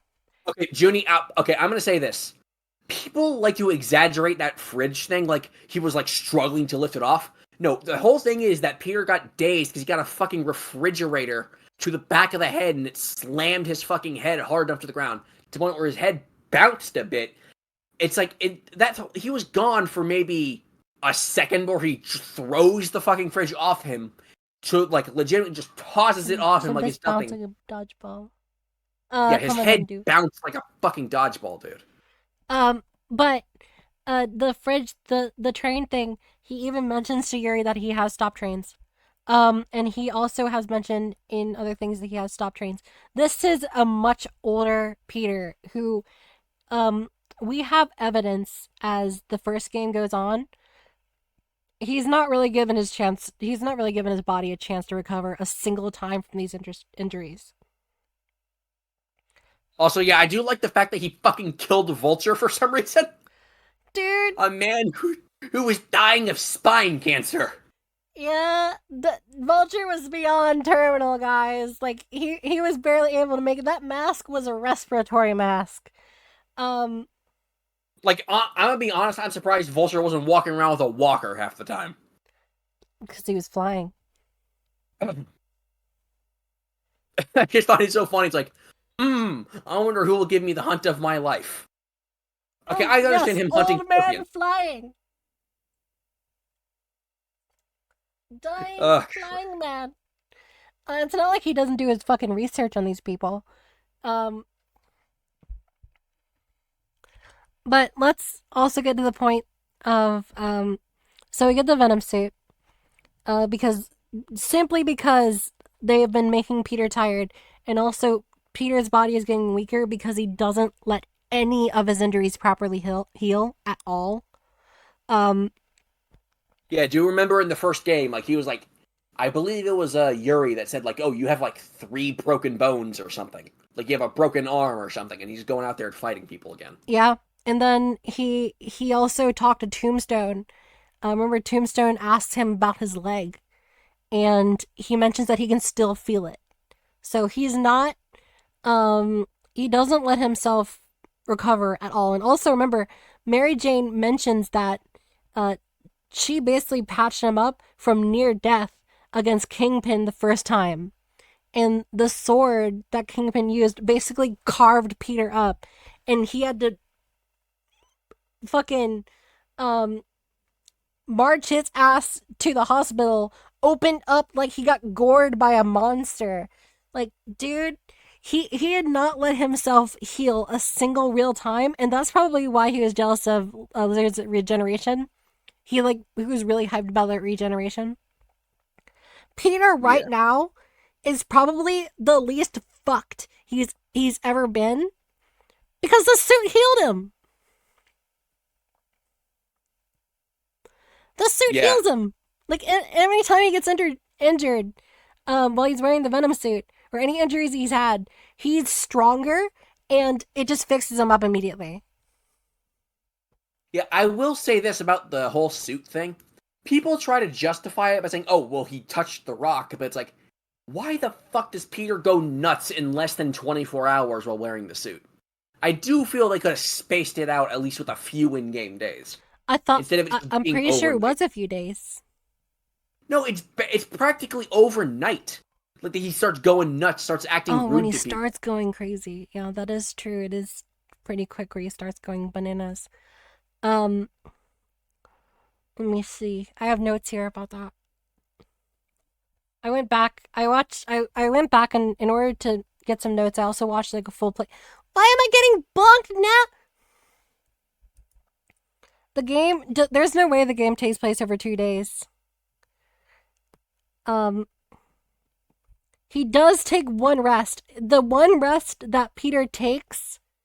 He also. Oh, Knight mentions a good thing. Peter takes no rest. That also means he takes no mental rest. That is a good point. Yeah. Peter just tends to just sort of throw himself at things when he really should just stop for a bit. Which is why Miles is such a blessing in his Yeah. life. Um, Remember, the longest period that Peter was not Spider-Manning is during Miles Morales. The game takes place over 8 to 9 days. Yeah, I can see that. Um, but remember, I really do mean this. The entire events of Miles Morales, where slightly starts after Peter and MJ go to Symkaria and then come back a little bit later. That is the longest break he has from being Spider-Man in 10 years. And that's just as far as we know. Like, he probably was still doing some minor Spider-Man stuff all over in Sincaria. He probably was, and he was ready to come back.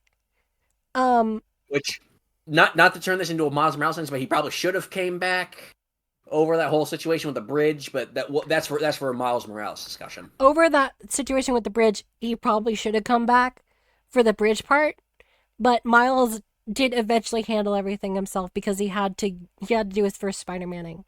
Um, Yeah, let's just ignore that. Like, again, we'll save this entire discussion for a better time. We'll just put our comments on it and move on.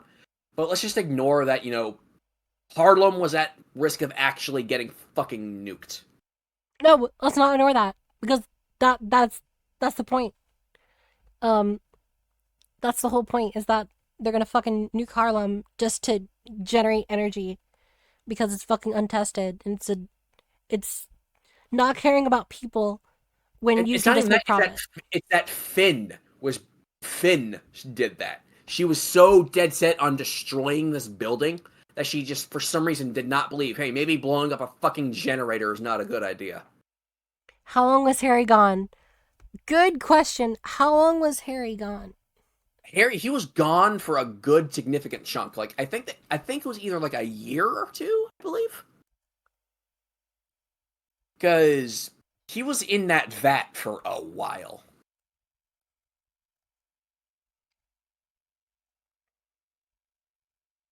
Because they were using the excuse that he was in Europe doing stuff.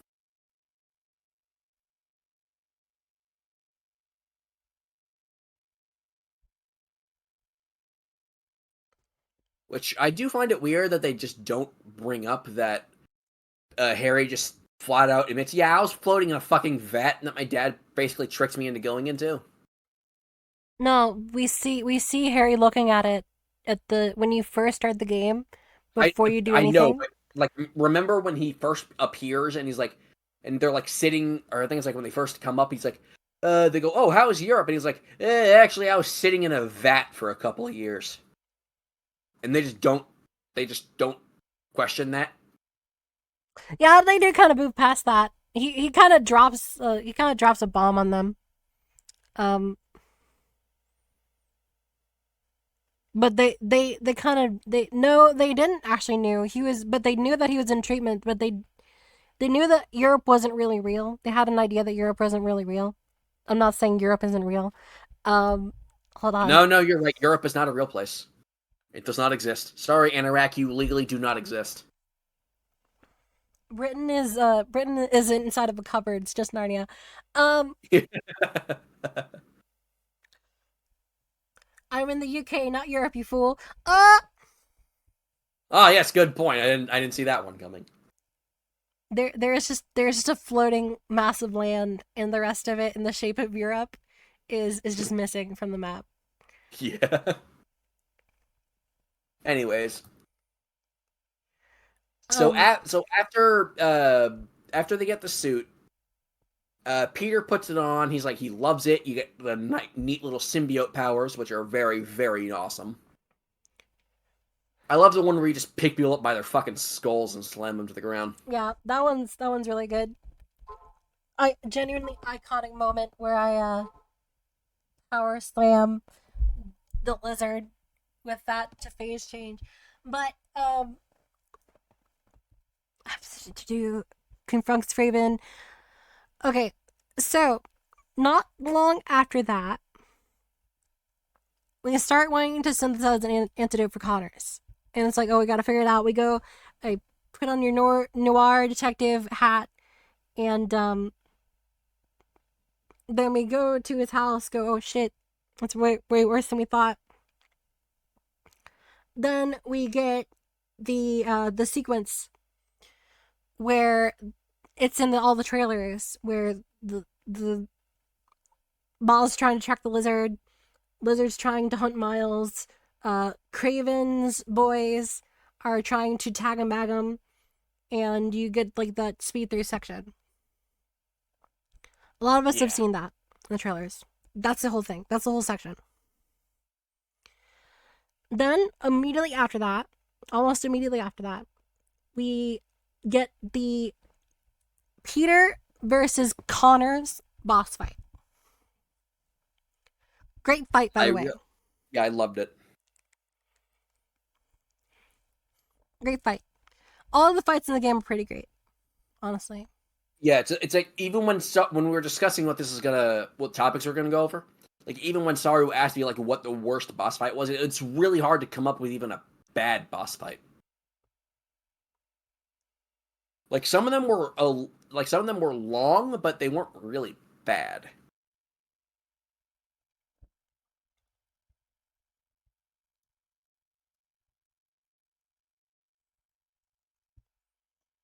Yeah, so some of them weren't bad, but they were exhausting. We'll get to that very soon. So we have the fight against Connors.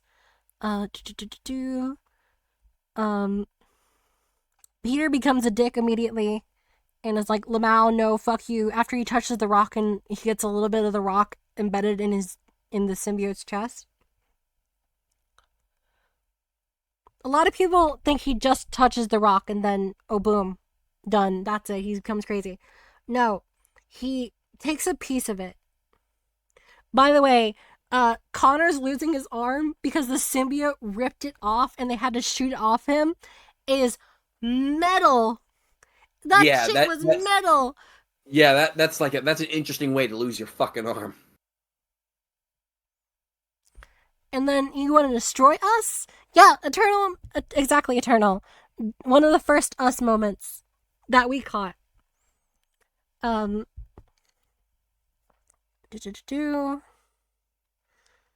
Although I will say, I really, really, really am disappointed they didn't sneak in a Spider-Man 3 dancing reference. A little bit disappointed that too. I was wondering if that could have happened if you went up to people while wearing the black suit during the portion. I would love it so much if I was able to do the Spider-Man 3 dance. But also, I really hate that they killed Shocker because I was really hoping we were going to get a get back here Shocker moment. I actually think that Shocker would have been a really good fight against Black Suit. Because he legitimately has like a weakness for the symbiotes embedded into his fucking wrist cannons. It would have been very interesting for him to be one of the easiest fights in the first game to being a big threat in the second. Just because of weaknesses being added. But no, Craven fucking killed him. And then, Alright, Craven capturing Miles. So we get the thing where Peter goes to bed. Well, let's not jump up ahead just yet. Let's not forget the admittedly only MJ part I liked where you're running from Peter in the tunnel. No, we're getting that right now. So Peter goes to bed, probably for the first time in days. He goes to sleep. And I do like that the symbiote like legitimately tucks him in too. Yeah, tucks him in. Venom tucks him in. It's really funny. And Venom also nurses him, also makes sure he goes to sleep. And then something happens nearby, and Venom handles it instead. Yeah, because people often forget this. The original thing that was bad about the black suit, it had no anger issues at all. It was that it took Peter's body for joyrides at night. That whole the symbiote making you angry, that came from the animated series. That was not a thing in the comics when the symbiotes were first introduced. That is purely from the 90s show. Yeah. Venom going on a joyride with the body is really good, pulled directly from the comics. Venom actually making the symbiote suit actually scary Well, it's still designed like a Spider-Man suit. Well, it still looks like a Spider-Man suit without giving it teeth was cool.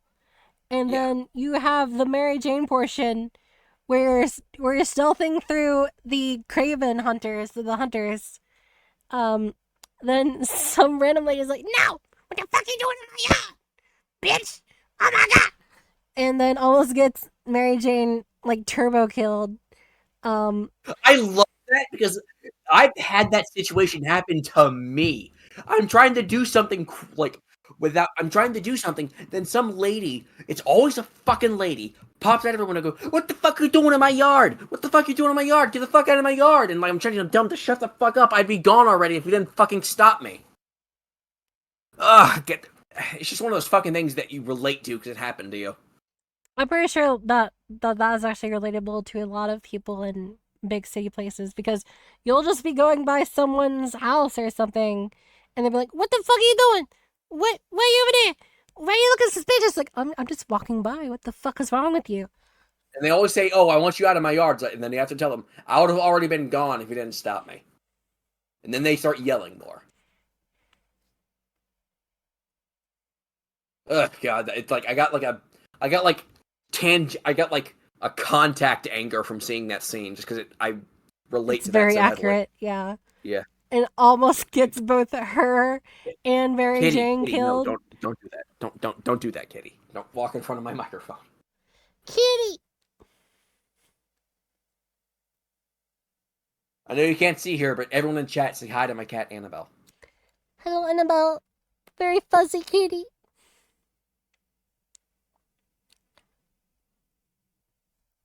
Anyways, where were we? Oh yeah, the hunters. And then So there's the after that you sneak around, and you then sneak you around, then then Mary Jane fucking chases Peter. No, I think well, uh it's more it's there's that reveal of running through the tunnel, and then like she says, Peter, are you okay? So the suit actually shows her Peter to show that he's okay. And then I kind of don't know what the fuck she was trying to do with this. Like, not sure why she didn't just try to shake him a bit to wake him up. She immediately shoots to tase him. uh yeah, Eternal mentioned also that he liked that Venom wasn't aggressive towards NJ until she tased him, which turned him into a threat. Which turned her into known as a threat. Oh, it's not like the suit was basically hostile to everyone. It only really put up with MJ because Peter at that point before pre super infection still had affection towards her. But given time, the suit definitely would have turned him against MJ. So the suit just kind of just said, "Okay, fuck it, I'm not being subtle anymore," and just went on with it. I think that's also a good read for it. You can definitely determine how that scene went multiple ways because, as we know, the suit in this game, uh, and crazy obsessed with Peter, um, but also it was willing to include Mary Jane because I'm pretty sure Scream was used as bait for Peter, to go like, "Hey man, she won't be left out, ha ha, ha, she won't even be left No, out." no. At that point, Harry was basically fully converted to save the world. So, in his own twisted way, by making everyone part of the symbiote hive mind, which to a degree they're correct. Like you don't have to worry about any natural diseases killing you and such, but uh, it's basically a twisted version of save the world, which is why he was just basically infecting everyone and turning them into symbiotes.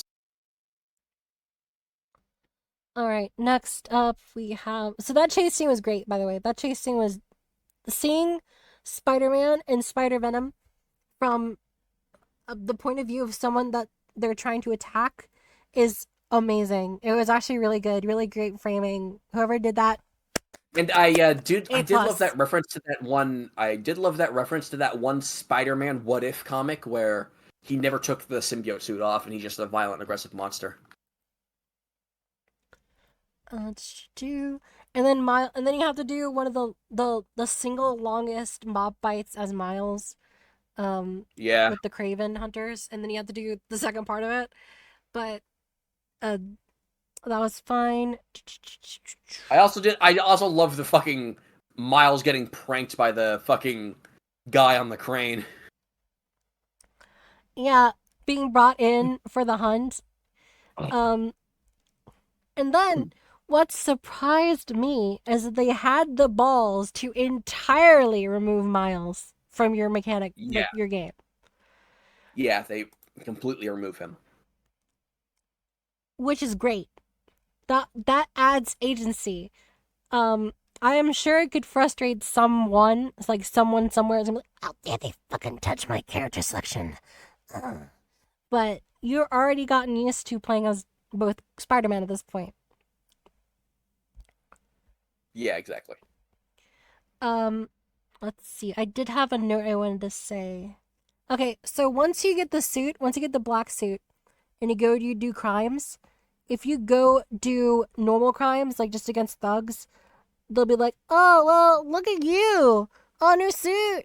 But then once Peter gets more and more aggressive, they're like, "Oh no, that's Spider Man. Oh God, Spider Man!" And they start freaking out when you get there. Some of them will run away. Um, and it's a good way to depict you as being the bad guy. Also, another thing is they'll just go down way faster. They go down significantly faster because Peter's not pulling his punches as hard. Yeah. Do not forget that it's canonical that Peter could legitimately take someone's fucking head off with a punch if he really wanted to. Remember, Scorpion and that had already been Venom for some time and was super mega enhanced when he got his lower And jaw knocked off. I believe it was in Superior Spider-Man where fucking Doc Ock realized that Peter is holding back a lot because he just straight up takes Scorpion's lower jaw off with a single punch. Like he sends that fucking thing careening. Then we get the scene where you're going through tests as Miles, um, and then you fight against Martin Lee, who has a fantastic boss fight, by the way. Absolutely fantastic boss fight. And among fantastic boss fights, really. Um, forcing you to learn how to accept parts of yourself. Because I'm sure, and I was one of them who basically didn't use the evolved venom powers because I was comfortable using my normal moveset. But Yeah, you have the only evolved one I used was that jump, just because that jump is so legitimately useful. the funniest thing is I basically reversed it. I was using the chain lightning in the teleport jump out of requirement, but I used galvanize and the other one, I forget what the other one's called, because I just liked using them. But I preferred the Venom Lunge and the Venom Punch normals to the evolved, honestly. Um, you have the Martin Lee fight.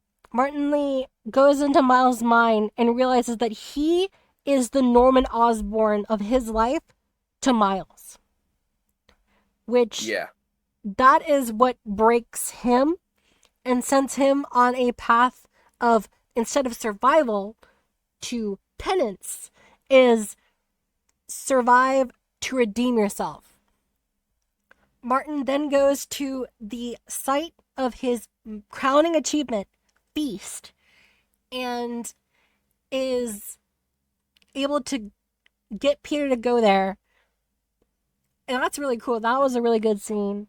Um, then you go to save Miles, and And you I do have love that at that the yeah. Craven boss fight.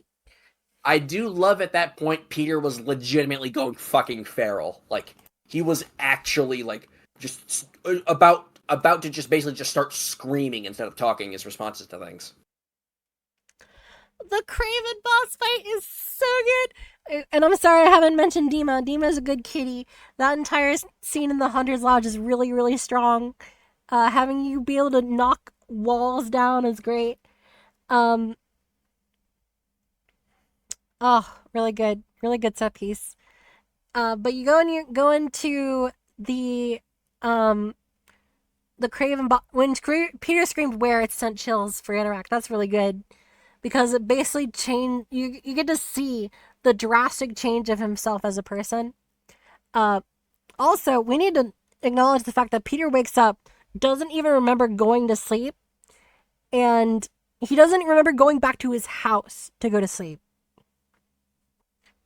Yeah, I would say that was a little weird. That not only did Peter like wake up on a park bench, he woke up in a completely different set of clothes that he went to bed in. Well, that's because the symbiote gave him the clothes. So, um, Bro, but that means that at some point during that whole like thing where he's fucking up the hunters in that tunnel, that the symbiote stripped him of his clothes. I believe it. But I also do like that. I did like the touch to the I believe Spider-Man 3 where whoever had the symbiote on was just wearing all black. Yeah, that's a great touch that is in multiple Yeah. things. I think that also is in Ultimate Spider-Man at some point. Yeah. And It's then it's just Spectacular as well. it's amazing how much the Raimi series has basically completely through the Spider-Man fan base. Because That people don't forget those weren't supposed to be the first Spider-Man films. They were supposed to be a James Cameron Spider-Man movie. Do you guys not know about the James Cameron Spider-Man movie? well, you can get that. That's definitely a different topic for another day. There's actually a great documentary for that. I'll I'll summarize this at the end when we're done with this discussion. But because I definitely do want people to hear about this. Um, so we wake up, we go fight Craven.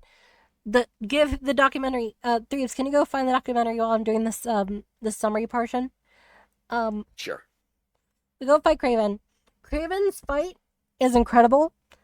I had just I was just too invested in being the symbiote, um, which is great. I wanted to talk about this for a long time. Um, oh, um, and what happens is that you are weaker as Peter Parker, but you are stronger as Venom. Two are stronger than one. And I had been entirely ignoring Peter until he got the suit. And when he got the suit, I had dumped all of my skill point investment into the symbiote, which is incredible. Incredible game design into storytelling and personal storytelling. I neglected Peter. I neglected his mind, but I invested so much of myself in so much into Peter, into the suit, which creates a connection between gameplay and narrative. And it's amazing it's amazing that they even facilitate that to be done. And then you do the Craven boss fight, you lose the symbiote, and so you have to learn how to deal as Peter. And I did that by adapting, by finally getting the Iron Spider stuff, which I had neglected the entire game, which left Peter feeling so much weaker than Miles because Miles got access to new powers faster. So he was strong. Oh, it's so good. It's so good. And it's so easy to invest in the symbiote suit because it actually doesn't take that many points to see a notable improvement. So you want to invest more points in there. Oh, 10 out of 10 design for narrative. Really, genuinely 10 out of 10. Um, so I finally went full force into the suit against Dr. Connors. Is Yeah, when I'll say this. I was always surprised you never even bothered to like even look at the abilities because one of Peter's best abilities is that electro shot he oh gets yeah, from the Iron Spider that stuff. that ability is insane. It's so fucking good. If I had that, um, would Pete be able to say the word of the suit? No, because he's still white. Yeah, but here's the counter to that. Venom's black. Mm, yes, but Venom is black. Pete isn't. Okay, we'll compromise and say he can at least do the soft A. Miles gave him the A pass. Yeah. I may have missed that keynote, if only because I went into this game purely looking forward to using the symbiote.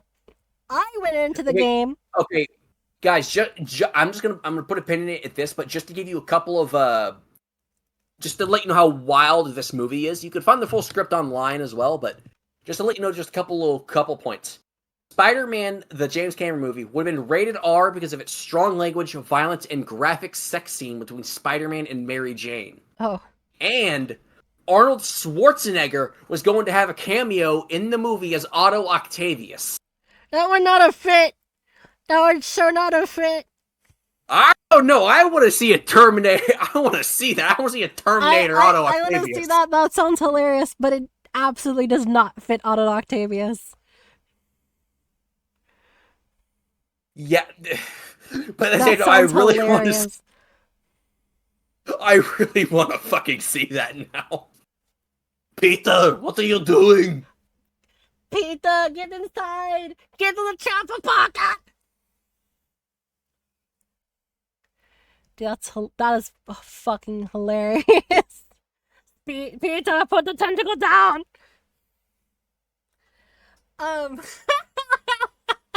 I'll be back with tentacles. It's not a tumor. It's not a tumor. It's muscle deterioration.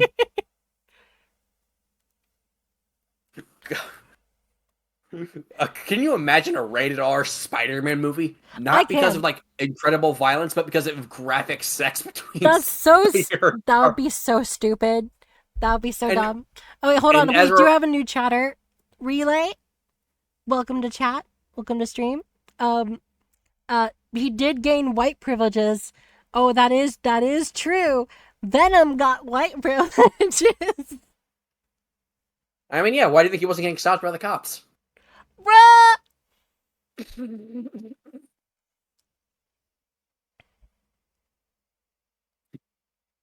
Is Peter get radioactive? In one comic, it is. Yeah.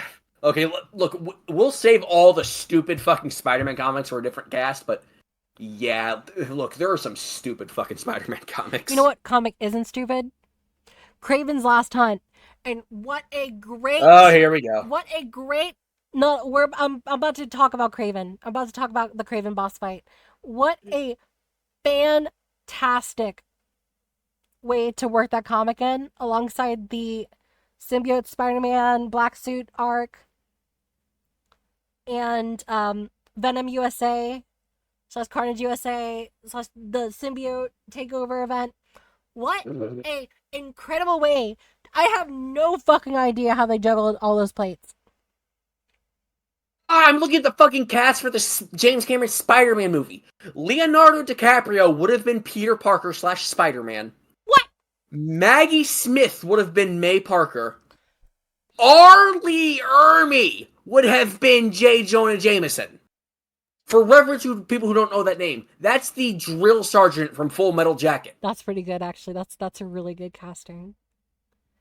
Dude, that's such a strong casting, I'm gonna be real. God, I'm gonna have to put a pin in this because I will legitimately go about this fucking movie for hours.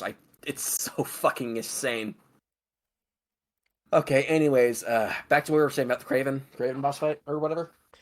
Kraven boss fight's creative. It's really good. It uses narrative and it uses the antagonist using a boss mechanic against you. That's really good. I feel like when you were fighting Kraven as Pete, he was scared. He kept dodging and hiding. Yes, because he was going against something that could rip him apart. It's the first time he's ever dealt with that.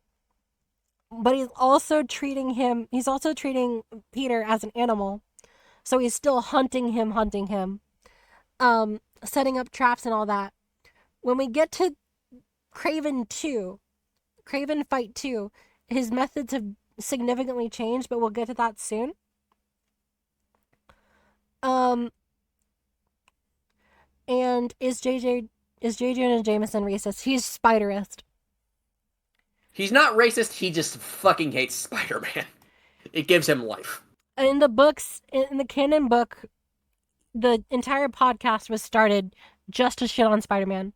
Um, so he really hates Spider-Man. Any Spider-Man or woman, J. Jonah Jameson will hate them. He is bigoted towards spider people. Miles is black and he hates Miles well because Miles is Spider-Man. It doesn't matter his color of his skin.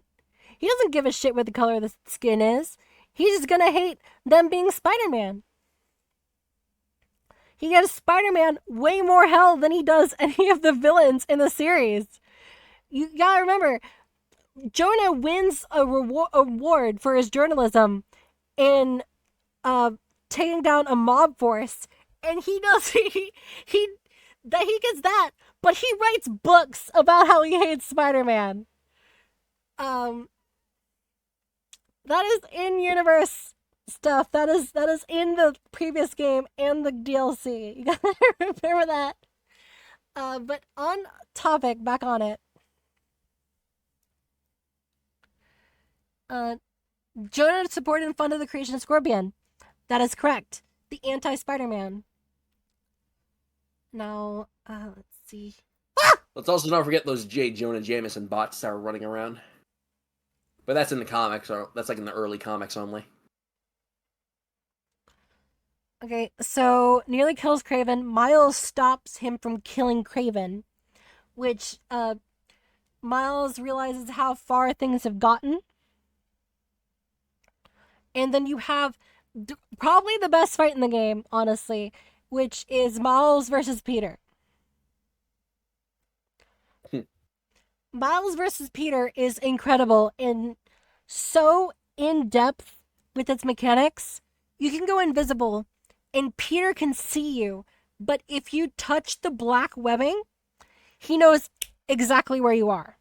Peter knows generally where you are due to his spider sense, and he will remark on it that he knows that he can still see you, but it's not perfect shots. And I'm the hero. I don't get saved. That is a really, that line does go hard. The same thing happens in Sandman encounters because the sand clones know where you are because you're stepping on the sand. Yeah, that's really cool. That's like a really cool mechanic. Is they can't even, the Sandman clones, when you're as Miles, if you drop down onto the sand and touch the sand, since they're technically all part of the same sand, they're not people, they'll all see you because you're touching them. But now, the Peter boss fight, so many mechanics, so many voice lines that you can miss. So many things. Fantastic fight, incredible. Could have an entire fan base on its own, like really. The real Virgil fight. Oh, hold on. Oh, wow, did the Automod really... Okay, hold on, Threebs. Maybe you shouldn't have permitted that term. I feel like it's gonna be used wrong in the future. But don't worry, it's only on temporary. You'll be why does the smoke and mirror suit with the white and gold look like the right Power Ranger? Because it might just be. There's tons of references to other things in the game. It may legitimately be a reference to that.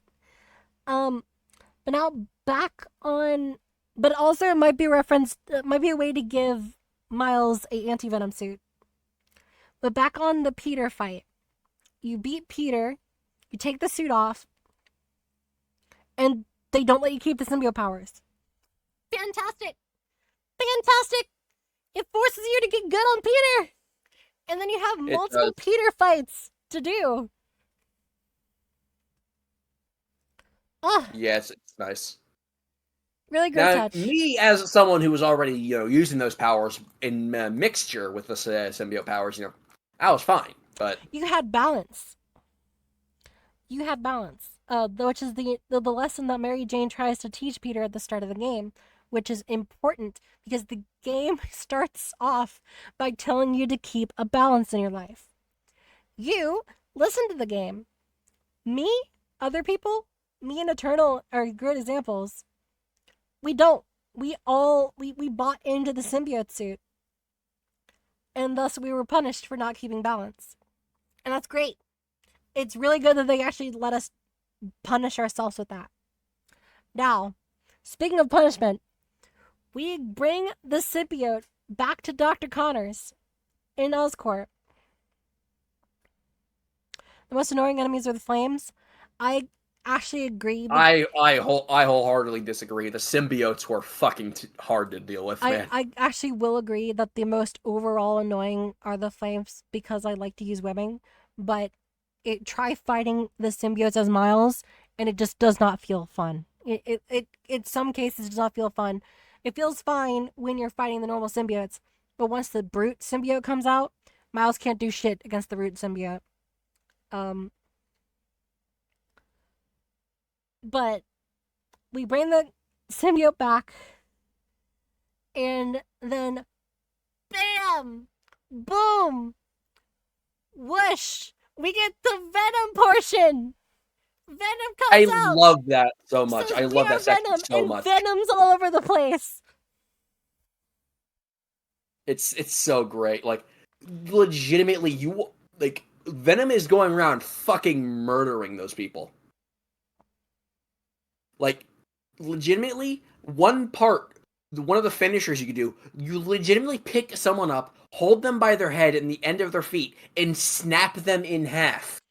Like a fucking Kit Kat bar. I was gonna say Kit Kat bar. It's so fucking good. You bane people. You eat their heads. You Hulk slam them. He was a menace to the lizard. Yeah, Peter was slinging words that he had no reason to be slinging. That was fucked up. Some good news, Anorak. They're probably at some point in the future going to do like a Venom game because he had fully like set out features. Like those were not just 1-2 things. Like those were actually fully developed to be used. And if you guys have played a game that had Venom in it, you probably recognized multiple fights and moves from Ultimate Spider-Man in Marvel vs. Capcom. Venom uses his Marvel vs. Capcom super in his final boss fight. Like 1-to-1 is just the super, and it's amazing. And Ultimate Spider-Man Venom is basically in the game. Instead of another Miles game, we get a Venom game. I want another Miles game though. That'd be pretty cool. I do love that, and I really kind of do wish they did this with Peter too, where instead of Venom like just dodging projectiles, he straight just grabs them and chucks them back. He shields them and throws them back.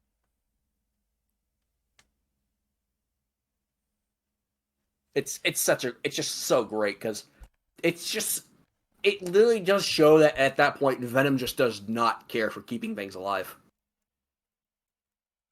Relay brings up a fantastic point, which I'm about to get into, is that hold on to that, Relay, because I actually think that the Craven hunts, like the Craven bases, are more for Miles than they are for Peter.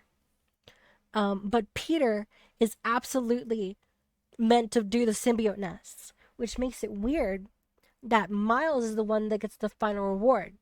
But we'll bring that up very shortly. Now, so we get the Venom section, and it's incredible. It's transcendent, and he has his own mechanics, and it feels great. Then we get Craven 2. And Craven... Oh my god, this scene. Oh, he drops any semblance of hunting, and he's just trying to poke the bear to kill him. Yeah, it's one of those things you realize when you play the game. You realize this is not just like this is just Craven going around selecting his preferred suicide method. Oh, we might not be able to say that. Excuse me, self-ending method, self-game end.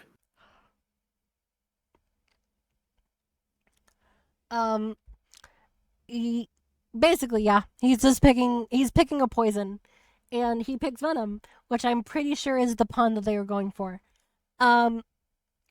and it's an amazing fight. Uh, the lead up to it is great practice for you to do it, so you get a hang of Venom. It still makes you feel powerful, but it also makes Craven still feel slightly threatening. Just because you have less health, Harry has less health than any other character in the game. Um, and you stomp Craven. You stomp him so hard, and then you jump up to him, you smack him a couple of times, and then you fucking eat his face. You. You Mm. you chomp his head off in full detail. Like, I am surprised they got away with this and kept the rating. I'm surprised they just get a blood rating in America here, because I'm looking at it. I actually looked it up earlier, and the rating for it is T, blood, violence. Like, I am surprised they got away with that. Also, all the jokes about bath salts. We gotta remember, Craven was juicing himself super hard on drugs. Yeah, legitimately. Craven was turbo juicing himself. uh, um, Man Craven was and his hitting the bath white salts. lightning before he was going out for a hunt. He did a whole line before going on a hunt. But so you get Venom eating Craven's head, and then you get Venom opening his mouth so you could see the blood around his the rims of his mouth and on his teeth, and then Harry is like, "Oh shit, what did I just do? Oh fuck, I ate that guy." And then you get Venom bringing Harry to his mother's grave, and then he uses the voice of his mother to convince Harry that they can heal the world. I genuinely believe that Venom actually wants to help the planet in its own twisted way because it's hurt. And it wants Peter to realize that it is good. Yeah, it's very obviously implied that it's like a corrupted version of what they think is the great thing.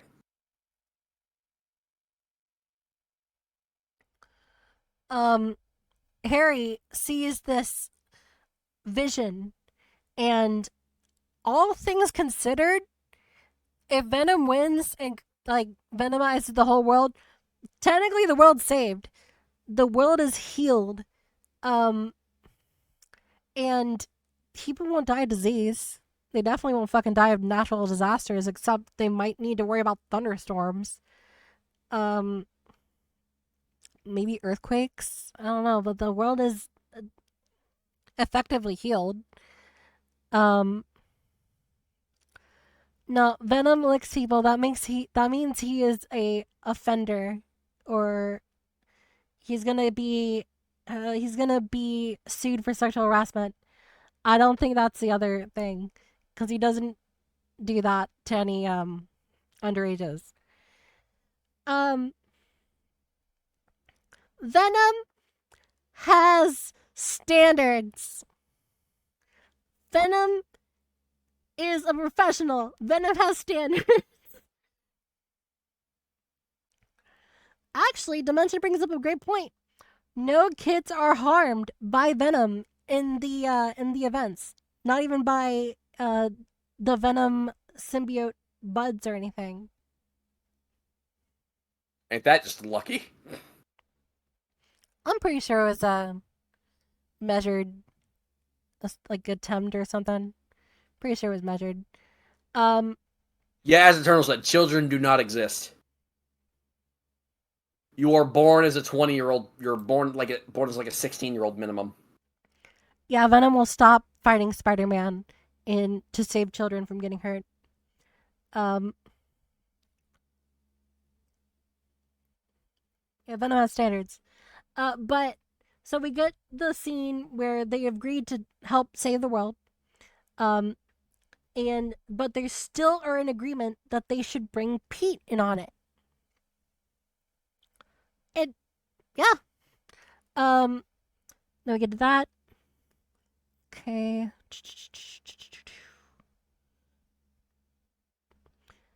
as okay, so then we get to the house, and we get to the scene with Scream. Um, Now I have thoughts about Scream. Um, After we discuss Scream, I'm going to talk about Yuri. But Scream is the single longest boss fight in the entire game. Um, and it's weird. Yeah. To Junie, I believe that's called the Lethal Protector run. That's of the Venom comics. Yeah, that's Lethal Protector. It's great. Lethal Protector is really good. Um,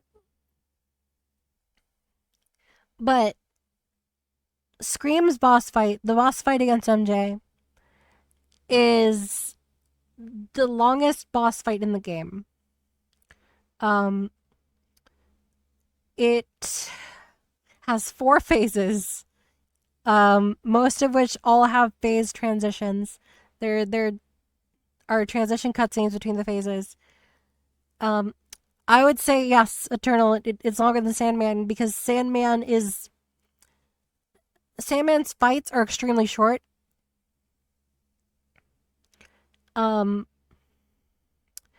and but the thing that also makes it feel longer is that there are only very small changes in what Scream does during the fight. And one thing that got me messed up on stream was that she trains you to block a specific combo and then changes it at the end, um, at the very end to not be parryable.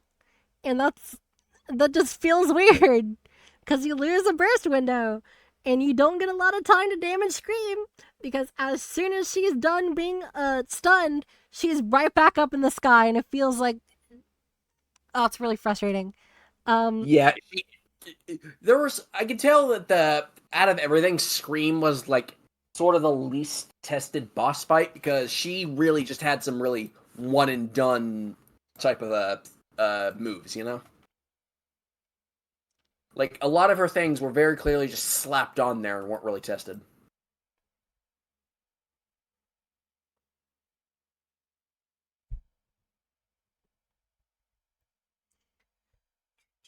So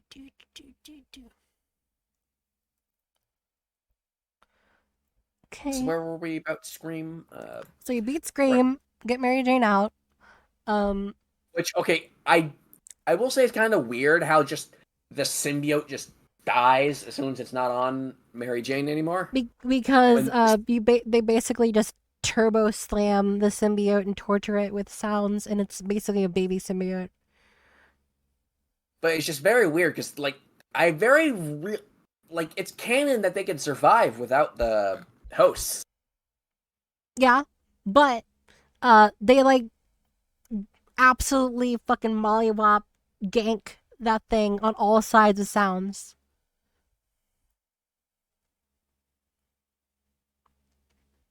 I guess, yeah.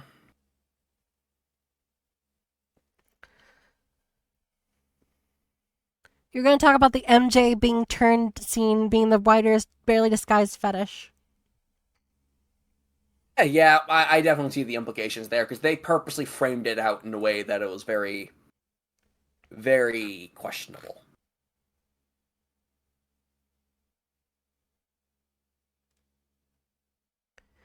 Let's see.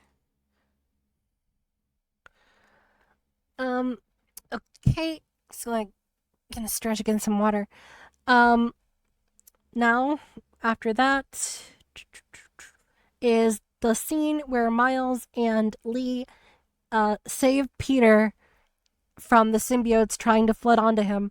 Which, by the way, that shows that Venom viewed them as disposable because he was just going to use them as masks to give Peter another suit. Um, and then Lee and Miles, which is a great team up scene, by the way. It just feels cool to fight with them. Um, they save Peter by giving Miles all by giving Peter all of the Mr. Negative power in the suit. Okay, can I mention with the whole null thing of Venom in this game? I don't know a lot about Like, null okay, storyline other than the symbiotes being erased to use as a weapon by someone.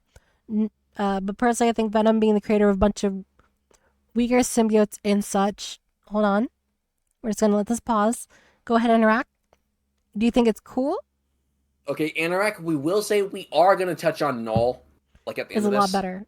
Null, Venom creating a bunch of mini symbiotes of compared to Null is a lot better. I agree. I we're fine with like symbiotes trading other symbiotes, but we'll touch on what everything wrong with Null when we get there. Um, so P gets anti venom. You get your symbiote abilities back. You get some new ones. I and I do love that they actually like went the route of how it was created in the comics as well, with Mister Negative creating him. Yep. Although he in this one he did it on purpose. Well, on purpose, but still accidentally. Yeah. But in the comics, it was completely accidental when Eddie Brock becomes Anti Venom.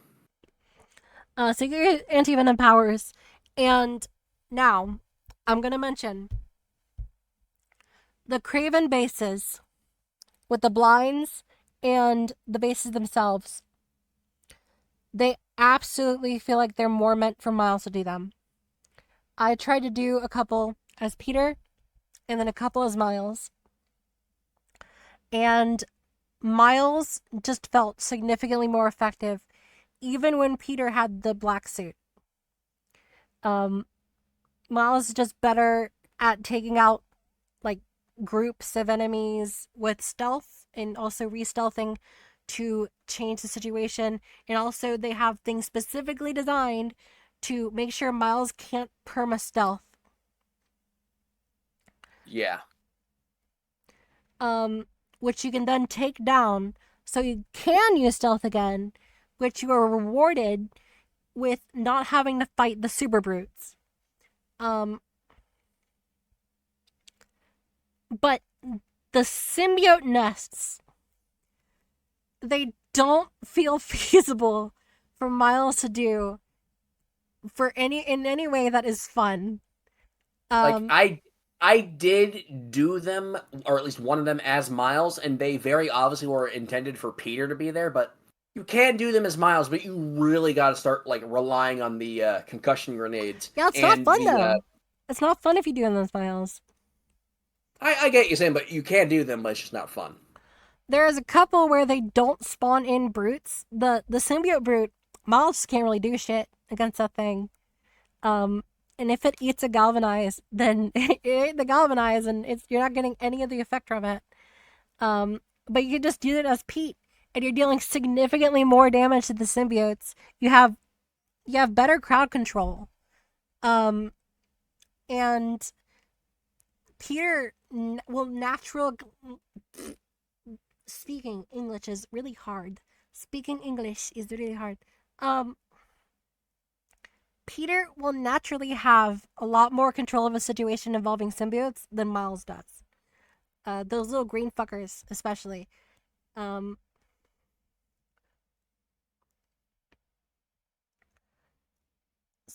so they're just way easier as Peter.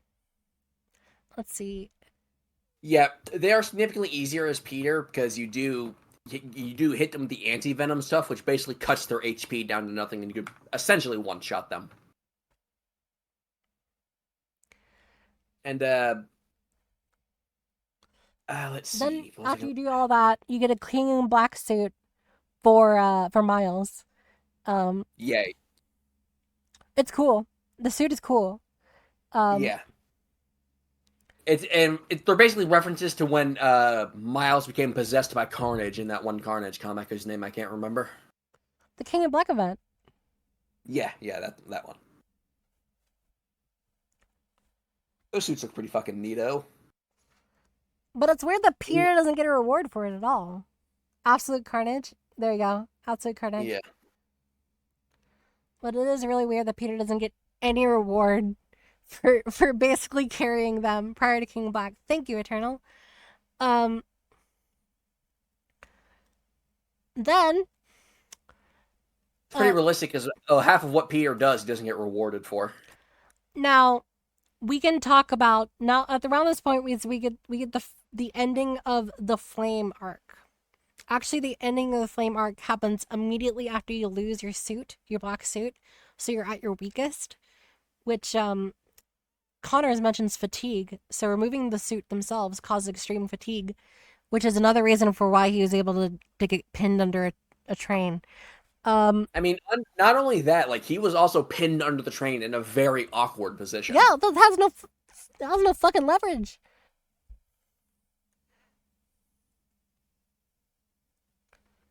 And to comment on Junie right there with Absolute Carnage on the SNES game. Fun fact: a lot of that music in that game was just straight up stolen. What? Like they, like and one of the boss fights with the Doppel Spider Gang, I was about to say Doppel Spider Ganger, the Doppel Spider Man. They straight up just stole Black Sabbath's Mob Rules. Like I am not lying, straight up. You could do a side by side comparison. The song is straight up stolen and just bit crunched. But back to what we were saying. One thing I do, I absolutely love the fire side story, the fire cult side story. It it really sets up Carnage in a way that I really was not expecting. Hey, Real Light, thank you for the follow. Really appreciate it.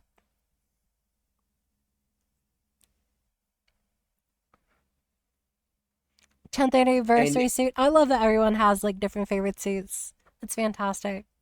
you know mine. Mine is the fucking Raimi suit. That's the suit I will die on a hill for. Like I Yeah. love that fucking.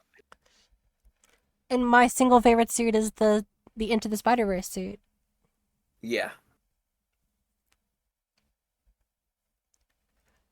Um so the flame story, it's a good little mystery. It's Yuri has already figured out the things, but she won't give as much information as she should to Peter. Yuri's wraith is actually pretty cool. I don't care what people say. It's they make it work. I just think it's fucking stupid because she doesn't have anything special. She was a fucking police chief. Yuri Watanabe. Yuri Watanabe powers.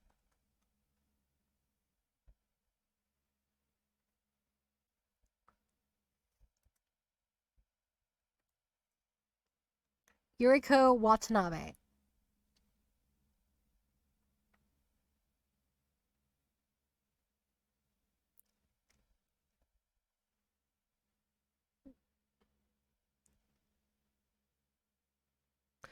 By the way, voiced by wife of Yuri Yonthal.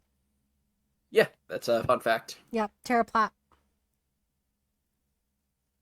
Which is really cool that they even have great chemistry when they're shitting on each other. I also find it really funny that fucking whatchamacallit, Yuri Lowenthal was basically the one that started the 19 inches of Venom meme.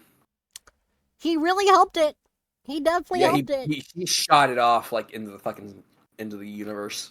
So Cletus Cassidy, I don't know if having him be part of the next game is better or having him be part of the DLC is better. He gets a fraction of the Venom symbiote in a tube, and he gets off with it.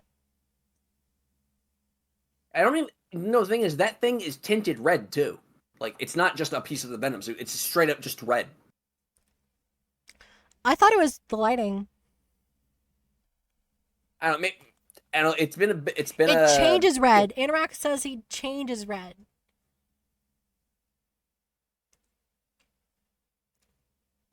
When he holds it, it changes. That's really cool. So it's both. He bleeds into the container. Oh my god! So it's like this. Oh yeah, that's sick, dude. It's like the. Oh my god. He bleeds in the. That's so good. Bro, that's the sickest, man. Um, but yeah, I'm excited for that. I I really. What do you think they're gonna do for the DLC? You think that they're gonna do Doc Ock, or think they're gonna do Carnage? No, for the DLC, they're easily going to be doing the Carnage and the Chameleon DLC, I believe. Chameleon. I straight up, yeah. Did you not complete the Eagle side quests? Oh shit! Right. Yeah, My because bad. now I'm interested in how they're gonna try to fit the chameleon in there, just because the chameleon is just a guy. He's a guy So with the power to be very sneaky. I suppose you could try to get Spider-Man canceled on social media, but that's about it. I'm really excited to see what their Carnage looks like too. Yeah, I seriously want to know what I really hope they have like a more unique take on Carnage. The flame was random as well. I was just doing crimes. They were knockoff demons. I was just confused. Yes, when we first fought the flames, the cultists, I was extremely confused. I was like, why the fuck are these guys burning down a building? And why do they have fire? And why is this a faction? It's very confusing at first. But I think that that's part of the point. Is that you have no idea what these bastards are about. You have no idea what these weirdos are for. But Yuri does. And she is withholding information from you until it's basically forced out of her, or the evidence is all over the place to where you could kind of piece things together. Doesn't Carnage always seem to be smaller than Venom, with strings constantly going off him? Yes, Carnage is much smaller than Yeah, Venom. in terms. Well, I also believe it's also because he's attached to Cletus, and Cletus is not a muscular guy. He is like a prisoner who was like locked away in solitary confinement for a while, so he's a lot slimmer. And also because I believe it's also because the way Venom like goes on to people, he like conforms around their body. But the way Carnage is literally like bound to Cletus's blood. So he he doesn't envelop like Venom does. He literally just basically grows out and becomes the top layer of Cletus's skin. Yo, I just realized Red Red Goblin. If they do a Red Goblin in Spider-Man 3, I will actually go to California and slap the developers in the face. I Why? hate They'd Red probably Goblin. make it cool. I just hate the Red Goblin Monster so much. Ock! Monster Ock would be better! Ah, Monster Ock would be such a I cool callback. no, I just hate it when they. That's one of the lazy writer things Marvel does, I where know, fucking but it's cool. It's when they stupid. take. It's basically what they tried to do with Toxin. They tried to make it Carnage again, and it didn't fucking work. Carnage Ock. Yeah, that's Monster Ock, Genie. Fucking hate that when they just combine people. I know, but it's dumb and it's fun. And it's Insomniac, so that you know they would actually do it well. They better. Um, but I actually do think that Carnage needs an entire storyline just to himself. So DLC would I probably be better. Yeah, that's what I'm saying. I genuinely believe they're gonna have to do two DLCs, one for Chameleon and one for Carnage. I don't. And I really obviously for don't know how Spider-Man they're gonna 3, make. it'll have to be like Doc Ock and Green Goblin.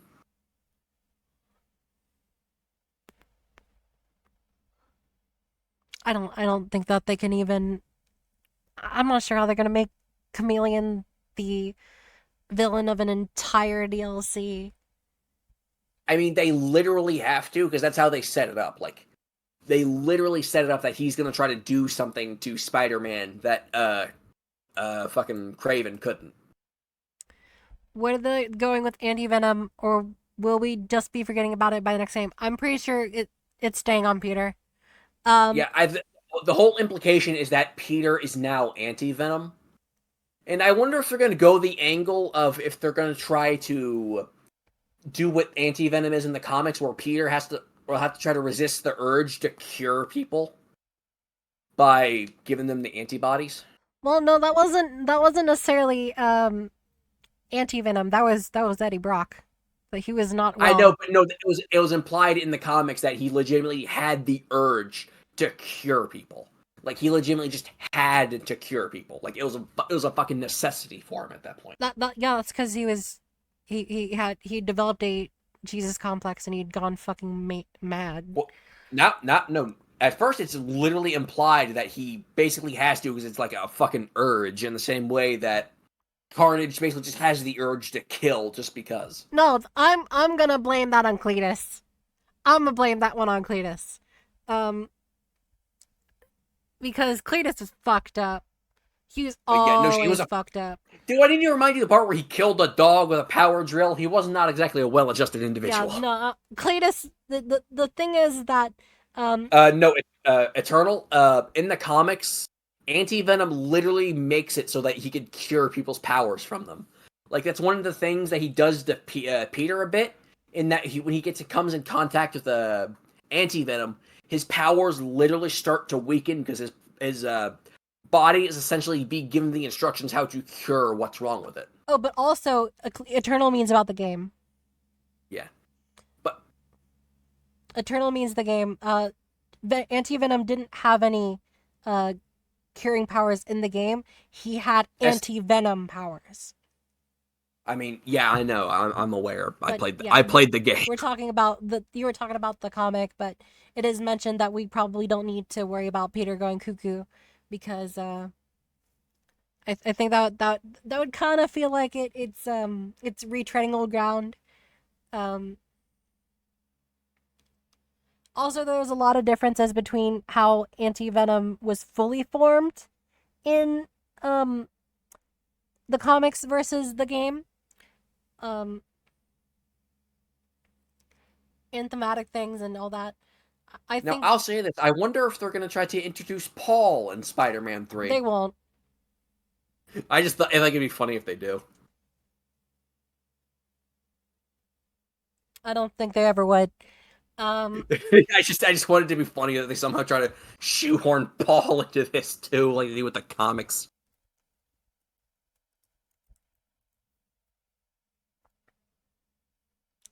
But let me see. Okay, we got. Feel free to chastise me if you think, if you've won for thinking this concept, but think it's cool. Across the Spider-Verse, Spot goes multiverse traveling when he appears in other realities. You know, Spider-Verse and Insomnia games are connecting canon because they take place in the same multiverse. Now, here's where I think I might sound crazy. Spider-Man 2 DLC or Spider-Man 3 plotline where it involves Spot appearing in that universe to get something he wants. Well, there's no Alchemax building in New York in Insomniac. At least I don't think so. And not to mention, kind of shoehorning in Spider. They already did a Spider-Verse thing in this with all the Spider bots, but yeah, if they do try to shoehorn Spot in there somehow, it's just not gonna work. In Spider-Verse 2, you can see Genki playing with Spider-Man PS4. Yeah. I'm going to bring up something, guys. I'm sorry I didn't show you guys this on stream. I did this on my own. I didn't expect this to be what it is. But when you finish collecting all the spider bots, which is a pain in the ass, by the way, to use a fucking guide. Yeah, it seriously sucks. I really do wish they at least like gave you like a radar to show where they were. And they can be hiding low or high. It's a little bit annoying. And some of them are literally just floating in the fucking those air. ones suck. But once you complete that, depending on which Spider-Man you pick, whichever one you pick goes to a alleyway. All the spider bots get taken away by someone who is made of low poly. By a low poly bartender who name drops Miguel and goes, tell Miguel to see, then Wald. Yeah, I believe it's a teaser for Spider-Verse. And that is apparently a cut character from Spider-Verse 2. Yeah, they cut it for Spider-Verse 2 for, I believe, time reasons. And I believe they shifted her over to Spider-Verse 3. But now, on different topic. So now we've cleared that out. Honestly, I wanted a couple more hunter bases. But other than that, let's see where we're at. So, defeating the nest, getting anti-venom, and now the Venom boss fight. Before you go into the Venom boss fight, you get to play Dead Space's Mary Jane. Yeah. And yeah, and the part where she just fucking goes around being the biggest fucking symbiote menace you could ever ask for. Yeah, Spider-Man's not a menace. Mary Jane's a menace, dude. Ashley blowing I the wanted to throw Mary away. Jane against Venom.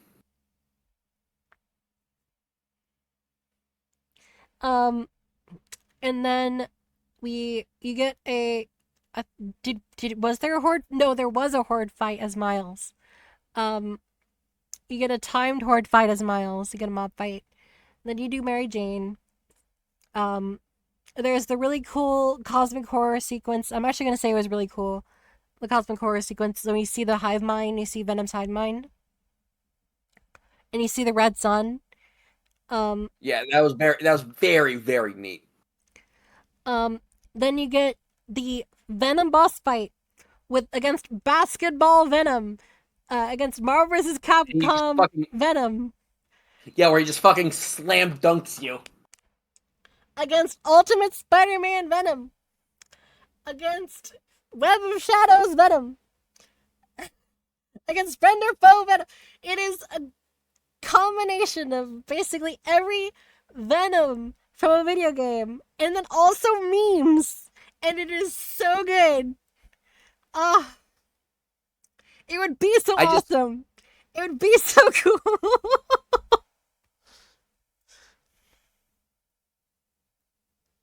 when this game eventually comes to PC, I am fully expecting someone to mod in a basketball suit for Peter, just for the slam dunking jokes alone. Someone's gonna turn Peter's head into a giant basketball. Venom with the Space Jam outfit, that's pretty strong. That'd be nice, actually. That's really strong. Um, so Venom boss fight, great. It's fantastic. It challenges you. It kicked my ass. It was tons of fun. Um, then and here I guess we're having the real argument. We need to talk about the null stuff. So Uh, I think this game does the null stuff way better in the fact that it removes null from it. Um, uh, by localizing the hive mind, and I actually think that they do the spiral face venom symbiotes way better. Now, I need to talk about this. The symbiotes do not give a fuck if Miles is invisible. They can all see them. They can all see him. yeah, they just know where you are. The fact that they also have spider sense is so annoying, but so cool. Yeah, I believe they have spider sense because Venom actually was on Peter and realized that that's how a spider sense works or something like that, and then transferred that knowledge on what it is over to Harry, and thus gave it to all the symbiotes as well. It's a very, very good way to explain that they just did not know, or didn't want to make these things not know where you were. Fighting a bunch of little Spider-Mans is frustrating, and it is great at the same time because it is frustrating. So you get to know a little bit of how it feels to fight the player. Fantastic. Another great way.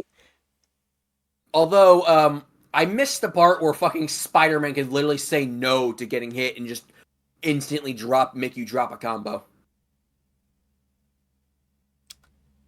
That's annoying for me because there was a lot of times I'm trying to actually do a combo on them, and then one of them just straight up morphs onto the ground.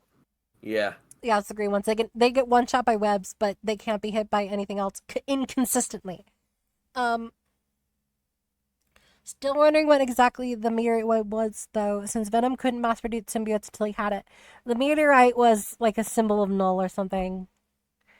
What I'm hoping is that whatever that meteorite is like a piece of, like, I'm hoping it's like a piece of something from their home world that basically allows them to do this, and that it's not like something created by Null for the symbiotes. If they actually introduce Null as he is in the comics to the games, I'm actually gonna be mad because I fucking hate Null so goddamn I don't much. think they will. I don't. I really don't think they will. I think this was their null event. It would feel like retreading ground to have them do the spiral face symbiotes, which I'm gonna say it again. The best way they looked is the best way they've ever looked with the spiral face is in this game. Okay, and just for context for people, I'll go over a basic synopsis of who Null Oh, is please in do. I'm the gonna drink some comics. water. I need to go grab some too, but I forgot to grab some before we started. But I'll go over it. Null in the comics is essentially a being who existed before the universe was created, and he was just sitting out there in that big black void of nothing, just doing nothing, just existing in the realm of non-existence. And then the Celestials came here, which are basically the gods of the Marvel Universe, and they started making life and everything. And then Null just did not like that. So he got all pissed off and then created a living sword, aka the first symbiote, out of nothing and decapitated a fucking Celestial. And you could see where I'm going with this, where how it just makes the symbiotes fucking pointless. Because originally, I believe they're called the Clintar. It's like their actual race of names for the symbiotes. Or the name of the race of symbiotes, I should say. But with the introduction of Null, it basically retcons it into being all those good symbiote stories that have ever happened in the comics up to that point. Basically gets told, actually no, those don't matter. What really matters is this random fucking OC some writer came up with. Well, no, I need try to add the devil to Marvel Comics, ignoring that the devil already fucking exists in Marvel Comics. I need to also bring up the fact that and they basically changed the symbiotes being afraid of fire and sound and being harmed by them apparently becomes now, because apparently they're afraid of the heat of the hammer of one of the Celestials, and they are, I believe that they say that they're afraid of lightning of Thor. No, it's that they're afraid specifically of the Celestials, like one of the hammer of the Celestials that like was that the Celestial that's Null decapitated was made into a hammer, which he used to forge like more living stuff. Like, so that's why they're afraid of heat, is because they're afraid of the heat of the forge. I don't like that. And then they're also afraid of sound because the sound reminds them of the Celestials. But also, what this changes is that what they had established in order to make symbiotes more cosmic is that they find a host that they believe helps them, that they can help, that they can improve, because they're kind of space hippies. Back in like the 2000s, they were actually space hippies, but they stopped wanting to be hippies, and they wanted to bring justice and righteousness to the universe. They wanted to be protectors. They innately want to protect people. There is a lot of evidence to this, a ton of it, and they even go to the homeworld, and it's a pretty cool place. And then they change it to where the homeworld is actually a bunch of symbiotes on top of each other, and they change the name of their race, the Clintar, in order to mean cage. I fucking hate that so much. Cage for Null specifically. And yeah, it's the whole shit show. And he's also a multi-cosmic, multiversal, universal being. The only explanation I can come up with is that they legitimately forgot they already added the fucking devil to the Marvel universe. And I have heard manager Jackie talk about this a lot. She is very passionate about how much she dislikes Null. And having read the run myself, I don't like Null that much, but there's some cool ass shit that happens in that run. I would not mind Null if they didn't just use him to fuck with the symbiotes for some reason. I just don't know why they thought that was necessary. If they just left it at, this is an evil guy who wants to fuck with the Celestials, I'd be like, okay, cool, that's fine, I see nothing wrong with that. But it's just, they just couldn't fucking help themselves, and they had to ruin the symbiotes with him. I don't think they ruined the symbiotes, but it definitely puts a tarnish on them. No, they definitely fucked with the symbiotes, because now, I just assumed they were afraid of them. Okay, so here is the assumption, is that they're afraid of heat, sound, electricity because that shit isn't in space. Heat is only around the sun. Sound, there's no sound in space. Electricity, it's just technically more heat. And that is why it makes sense It's why they don't essentially like heat those things. and sound like mixed together. Yeah, but it makes sense. And it makes sense as to why the symbiotes on Earth are more used to those things, so it's harder to take them down. So that it makes sense because they've adapted to it. They were grown and born on this planet, so they are stronger against heat. So they're stronger against sound. And Weaker against guys, ice. I feel the need to remind you and to emphasize this part where they trap Null inside the planet. They literally lifted that from fucking Team 4 Star's Dragon Ball Z Abridged, where they made that as a joke, where fucking Bojack was trapped inside King Kai's planet. Wasn't that actually where he was trapped in? No. I thought that's where he was actually trapped, and it was inside of the King Kai's No. planet. Man, that's just that's honestly better lore. I'm gonna be honest. King Kai's planet being tiny and also a huge, like high gravity and high mass, is actually really good lore for why they're for. Anyways, let's not get even more off topic because that's for something else. Dragon Ball Abridged is great. Yeah. So going back to it, you have the Venom fight with Peter. It's 2 phases for Peter. And there's tons of callbacks. God, what? I'm just saying. Oh my god, I hate Null so much. Yeah, but I hate Null. All my homies hate Null. For people who like Null, you like what you like. That's fine. It's fine. I disagree. I personally that's disagree. Fine. You can like it. Like, okay, that's fine. Just note that you are objectively incorrect, and I think lesser of you as a person. No, you can't do that. It's different opinions are what make the world go round. Different creativity. Yeah, and that opinion is wrong. Okay. But he's coming back, and then he grows wings to ascend because he's an ascended person. We'll get to the wings soon. So you have the fight of Peter and Anti-Venom versus Venom. It's really good. It's fantastic. Tons of thematic stuff. You have the 3 cornerstones of Harry's life and 3 biggest memories of his life: when he became best friends with Peter, when they reunited, and when he lost his mother, all summed up in that boss fight arena. Fantastic. Fan-fucking-tastic. I could also talk about how much that he is obsessed with Peter. Venom is obsessed with Peter not becoming just a part of him. He honestly wants to be his own dude, but keep Peter on his side and be with Peter. Yeah, I believe that's the corruption of Harry's, like, actually viewing Peter as a good friend, and Venom's just kind of taken that in a weird, twisted way where he basically wants Peter to be in the hive mind. No, Venom wants to side by side rule the hive mind with Peter.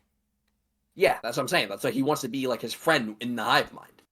Because it's like a twisted, corrupted version of it. Because essentially, he wants to be Peter's friend, but also kind of have control over him because he really did like, just taking Peter's body for joyrides. No, and also Threebs, I'm gonna say this. Remember, Venom chooses Peter as well. Venom just chooses Peter. Harry did not control Venom going into Peter and healing him like that. Venom chooses Peter. There is genuine attachment for Venom on Peter, obviously. No shit. And a part of that is implied that it wasn't like Venom chose to go over with Peter. It's like he initially went over to Peter because I believe he realized that Harry really fucking likes Peter and didn't want him to die, so the symbiote, moved over to Peter and then healed him up. But he kind of got hooked. But he got kind of hooked on the power Peter just has as Spider-Man by default. And then amplifying that with his power, you can see where I'm going with this. I think that there's actually multiple. I think it's great that we can have different interpretations of how that is, because I personally believe that Venom grew attached to Peter. Like, he grew attached to Peter legitimately. Like, I'm not, like, I believe that happened too. I just believe it wasn't. Like, I don't believe he immediately moved off to Peter, like on attachment. I believe initially it was purely just to help heal him because he knew he was gonna die and that he could help him, and Harry wanted Peter to live. Yeah. But then he just kind of became hooked on it. Like, imagine you have to downgrade back to a PS4 after you have a PS5. Like, you really don't fucking want to do that. Demented says, both Harry and Venom had a fondness for Peter for different reasons. So the compromise for not hurting Peter, they tried to reason Peter to join them in their plan to heal the world. Yes. However, Venom, specifically Venom, because after a point, Harry is kind of gone for a little bit there. Well, no, they say it's because the symbiote and host merge at some point. So they essentially do become one person. Yes, but Venom is also heavily exerting his will over Harry's. I know, but also do remind it that they say they essentially be combined consciousnesses. So they do essentially become one person. So Venom, in his own way, was corrupted by Harry because he starts talking in ways like, yeah, we remember, being in high school, getting beaten up by Flash Thompson and all that. Because a lot of this was also because Harry did not like being, like, weak and reliant on other people.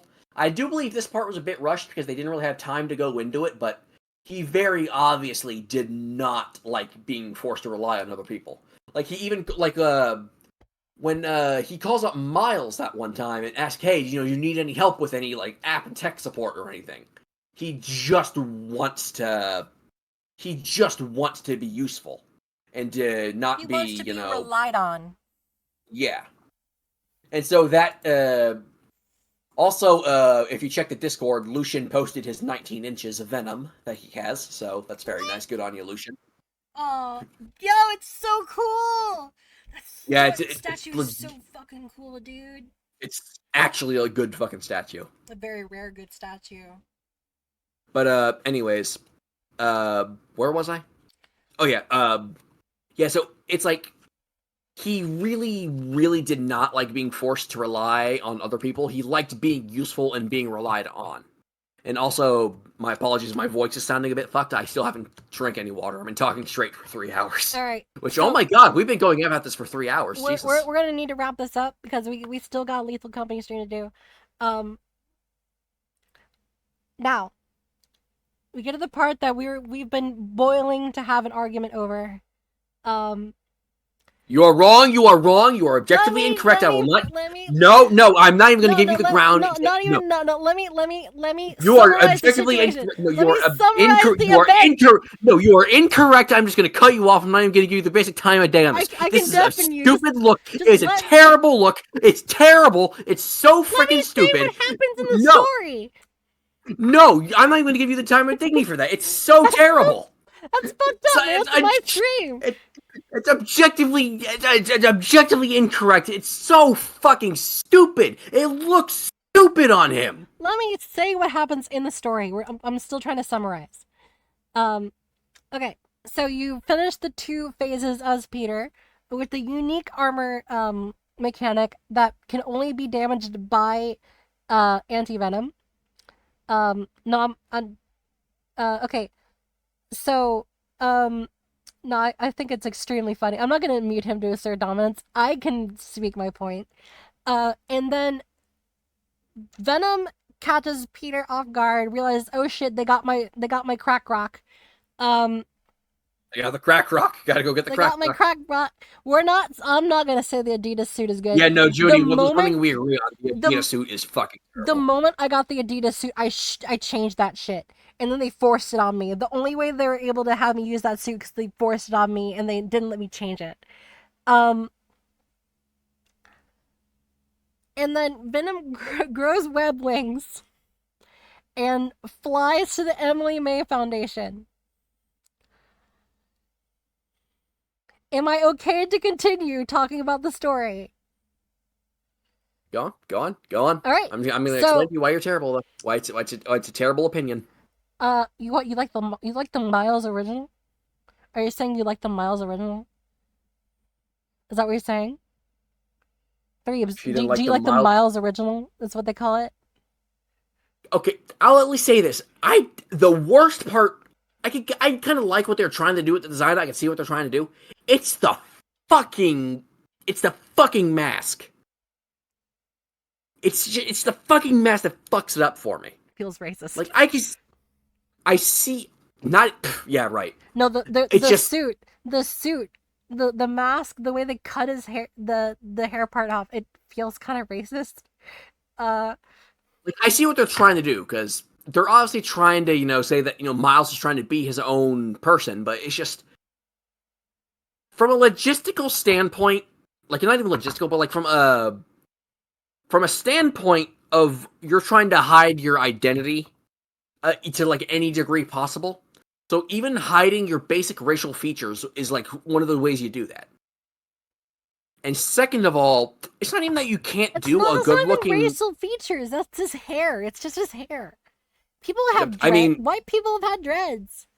okay, first of all, white people with dreads look fucking terrible. No, I've seen Second a of guy who all, looks like a pirate. It looks pretty cool. Um, and second of all, I mean, let's be honest. There's not many hairstyles that we know Insomniac was going to give fucking Miles other than the dreads. we can't make excuses. The Adidas suit is terrible. Oh, wrong. It's the Adidas suit. Don't forget the Adidas suit and the Miles original are technically two different suits. No, they're the same. No, because technically the what actually it doesn't really matter. At They that gave point, I him was fake arguing. Jordans for the fucking Yeah, Adidas suit. to be fair, if Miles doesn't really have a lot of money, he's going to college, so he can't afford real Judy's right. Jordans. Judy said it too. Fuck yeah, Judy, you're on my side. Yeah. Okay. So, being trapped in the Miles original suit, we're gonna call it the Adidas suit from now on. We go to the Emily May Foundation and we prepare the very illegal to be there, super collider. Particle The accelerator. particle accelerator. Sorry, my bad. Very, very different things. Um, to blow up Venom's mega crack rock, his giant bath salt. Um, and the fact that that is the location of the final fight is fantastic. Now, I will note, Venom does not damage that location at all when he first gets there. It is a testament to his mother. So Harry is not going to damage it. And it also matters to Peter. So Venom is not going to damage it. The only thing that Venom does is cover it with his tendrils in order to try to create obstacles for Miles. He does not cause any direct damage to the foundation of the location on his own. He does try to break the collider. I mean, the accelerator. I keep saying collider, I'm sorry.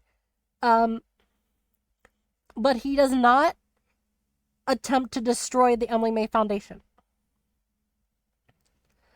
Then you get the Venom with Wings boss fight as Miles. And Miles does so much burst damage, man. He does so much burst damage, but he is. And I do believe they actually lowered Venom's health for that phase as well.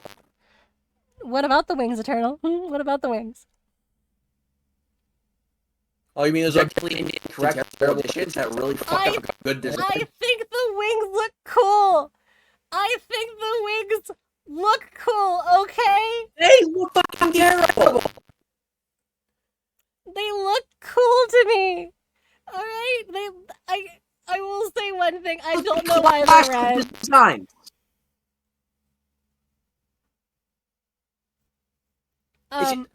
Chad's saying you sound like a robot in the moment. Hold on. Do a test. Do a quick 1, 2, 3. 1, 2, 3 test. 1, 2, 3 test. It doesn't. I think you're actually hitting the peak, so it's breaking. Yeah, so I think it's electronic interference because I have like two things next to each other and I move them apart. It's just such you're messing with just such a design. Okay, you know what? I will absolutely agree with that. It is adding an additional Hang on. color. Let me regain disconnect real quick.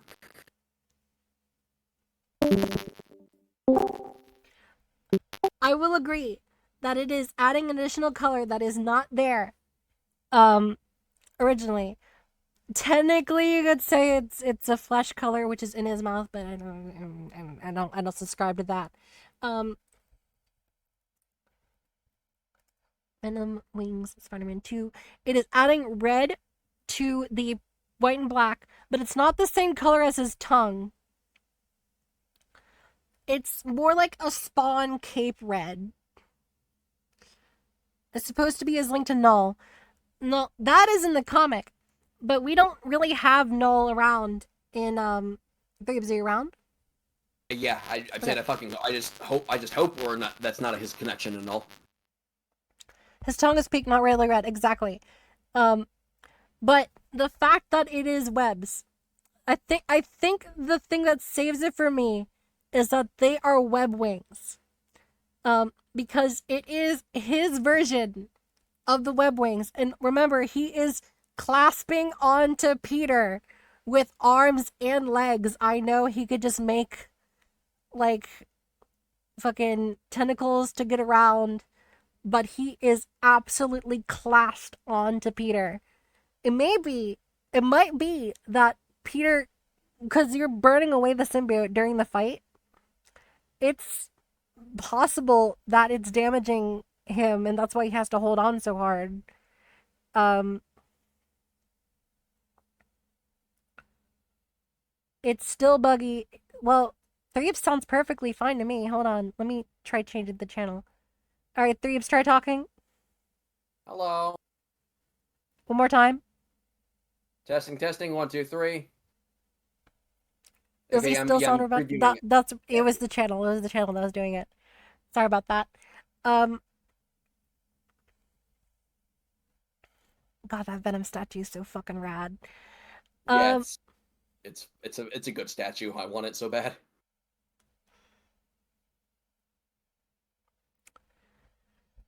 My problem with the wings, like, it's just it clashes with design that is perfect already. So why are you adding on these things that, first of all, just don't even make any sense? He could swing just fine. He okay, doesn't even need to hold Peter like the way he's holding him. He can just grasp him by the fucking skull if he needs to, or better yet, grow some extra arms or something so he can just swing normally. Like growing these fucking wings, first of all, makes him a way bigger target because now he has these big flapping thin a bigger skin target things on him. for who? The only one that can possibly target him is in his clasp, and that's what he's thinking. Miles is a footnote, an obstacle at worst, an insect. Funnily enough, not an arachnid.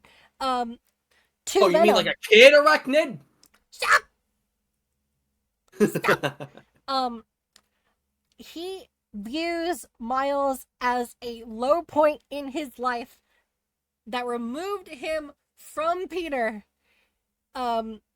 Because he was jealous of how amazing Peter and him were together. Whether you want to take that as Harry or Venom is your choice.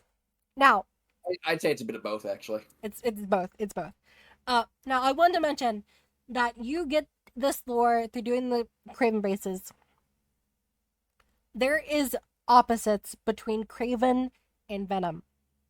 Venom wants to build relationships in a negative way and create a family for himself in a negative way. Craven wants to destroy his own life and destroys his entire family before leaving to New York. Yeah. A reminder. Craven straight up murders his entire family. Like, No, he has his daughter do it, and then he kills her. yeah, I'm saying he straight up just murders his whole family. The only one surviving is Chameleon, who is his brother, who already fucked off to New York a long time ago. Yeah. So that doesn't technically count because the ostracized off the family, just kind of knowing where he is the point, just so he could possibly kill him as a Lamau, but he doesn't give a shit. He doesn't actually care. Um, Now, uh, there's a lot of thing about family in the game. Uh, the symbiote led Connors down a path where he felt like he wasn't whole, and so that destroyed his relationship with his family. Um, Harry lost his family, and so he was feeling like he should destroy a relationship with everyone else, becoming Venom. Craven lost purpose in his life, so he destroyed his entire family. Peter, despite his best efforts, had his family taken away from him. And that is the great darkness that we see when we're teaming up with Martin Lee, is the scene with Aunt May in the first game. Yeah, where he's like crying over her body holding the antidote. Yeah. Um Now, the final phase of Venom, where you play as Miles and you do two phases, it's really good. It's a great fight. Venom fight's fantastic, by the way. Also, can we just point out that Peter has a weird habit of getting knocked the fuck out? Like, it Yeah. happened in the first game with the Sinister Six, which at least in that sense it made sense because he was getting ganked by 6 dudes. But in the Miles Morales, he gets fucking knocked out by Rhino, and in this one, he gets fucking knocked out by Venom. He has a habit of this. That is true. uh he does have a habit of getting absolutely whomped. Um so you fight Venom, you beat Venom, and then you particle accelerator his bath salt rock, his giant bath salt, and then you save Harry. Miles saves Harry's life, and Harry ends up a vegetable. Then Yeah. um Norman cuts off everyone who is around Harry from Harry's life, essentially, and he kickstarts the self-testing of the G serum. AKA the Goblin Serum. Yep. And then he goes to Otto. He's like, "Who the fuck are the Spider-Man? They killed my, they fucked up my boy." And then Otto's like, "Fuck you. That's hilarious. I won't tell you shit. You deserved it." And then the game ends. And oh, not yet, because we get to know who Rio's boyfriend is, and he brings his daughter, and it's Cindy Moon. It's Silk, baby. Hey, remember that Spider-Man character that you don't remember? No, don't shit on Silk. They'll probably do Silk really No, good. she's a good character, but it's just that look, she is a bit of a forgotten character in the Spider-Man universe. Let's be honest, no one remembers Silk. There are plenty of people who actually do remember Silk, but it it, it was enough to where they could introduce her, and it would be cool. But Now, I've heard rumors that they're gonna try and make a Silk game, which I really just fucking hope they don't do that. no, I I want to don't. see them do it. It's No, Insomniac doing it. I'd rather they just like rather just have her own section in Spider-Man 3 instead of just, or at the very least maybe give her like a fucking surprise third DLC where he plays her through that. Not gonna lie, I said to myself, "Who the hell is that?" Silk is only remembered because of her whole pheromone thing. No, we're not gonna go into that. Uh, Yeah, that's uncomfortable. that's like one of the bad aspects of that comic. That I with her, I think they it's really, better to connect them as being like a step sibling for Miles, because it can create a family bond between all of the spider people. So that's pretty good. Um, Amazing game. Now, we only have, let's say we have 18 minutes. People, send in your questions, and I will put in the first question. send in your questions, and then I can start my Patreon No, where I charge you $25 a month. no. Send in your Yes. questions. Um, Threebs, worst boss. They're all Okay, good it's bosses. very. They're all good bosses. I guess by default, Sandman's technically the worst boss because there's no real. He's a tutorial boss, so there's no real challenge to him.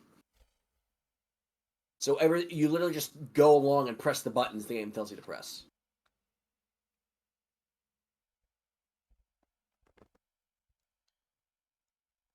Who's the better Spider-Man? Ooh boy!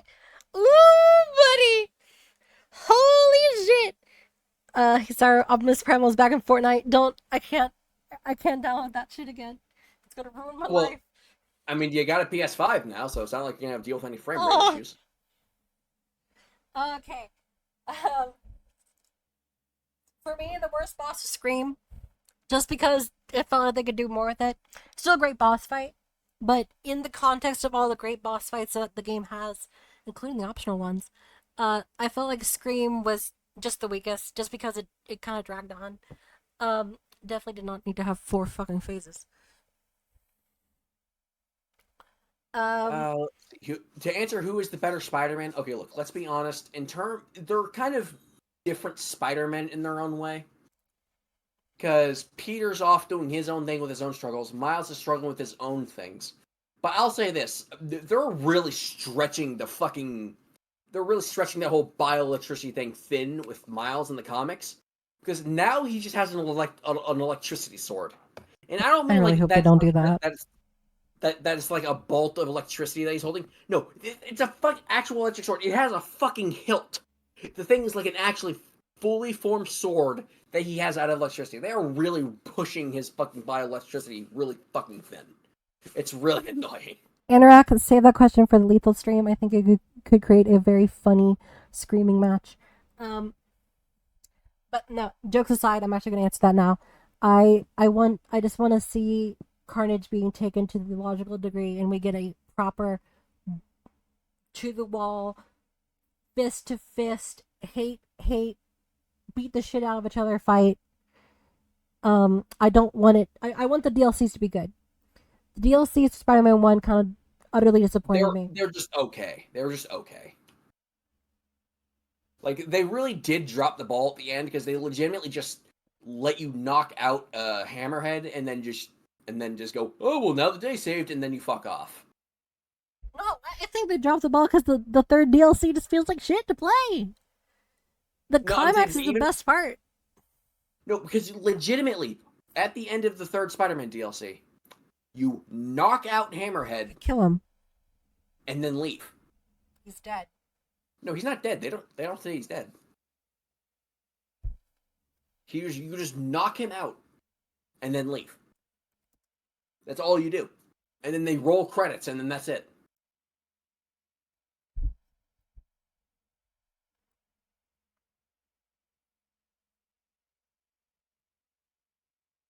Okay, let's see. Also, hey Shota, good to see you. Anything in the Spider-Man 2 storyline you would change? Yeah, I'd take away those stupid fucking Venom wings. Come on. Let's. This has been 3.5 hours. This was supposed to be a 2 hour thing. Um, let's not get this going too long. Can they do Hey, Carnage well with the Eternal, that's rating? part Yes, of the they story. can. Repeating that or repeat that? Can they do Carnage well with the rating that they're required to have? Yeah. Yes, Oh yeah, they definitely absolutely. can.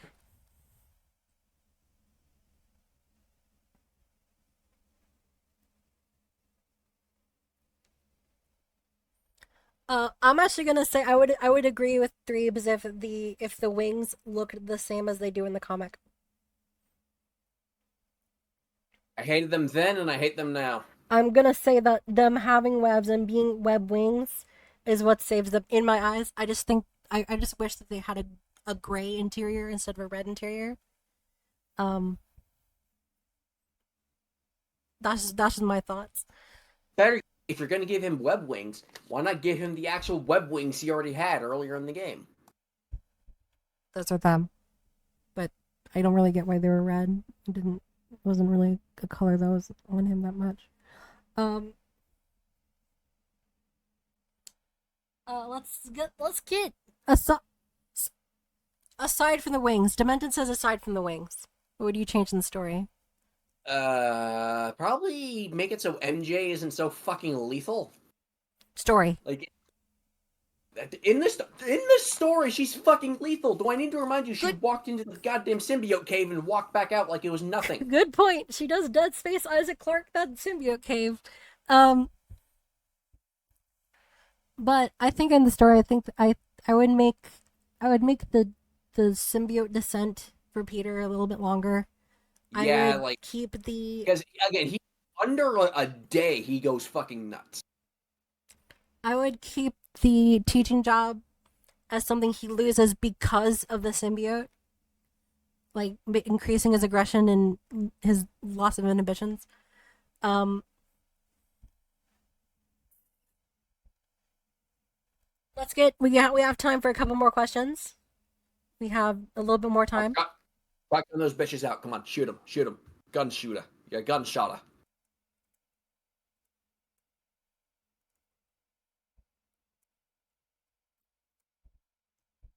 And I'm just gonna say I'm pretty sure the game was rushed out to holiday release.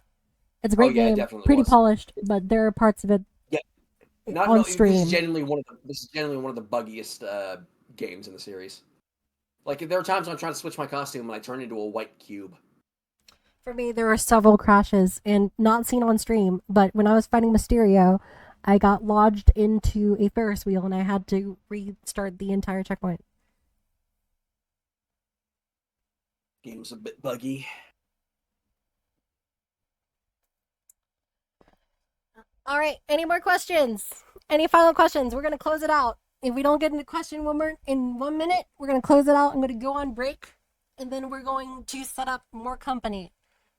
We have been talking about this for almost 4 hours. I expected this to be like an hour and a half thing at most. Jesus Christ. I expected it to be 2 hours, and that's it. I did not expect it to go 3 hours 30 minutes. Uh, no, if it's a silly question, ask it. Ask it.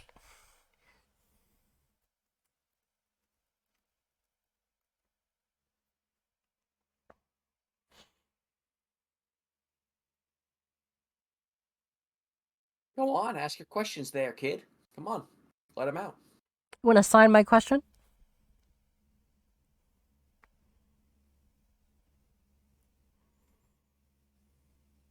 Go on, ask. If they implement Silk as a playable spider person, what would her thing be? Well, Silk's power is that she has way better spider sense, so I'm probably sure it'd be that. They Yes, might work to it be in as honest, like slowing time or Silk's, something. yes, Silk's powers are basically the exact same as Peter's, but they're a bit more amplified.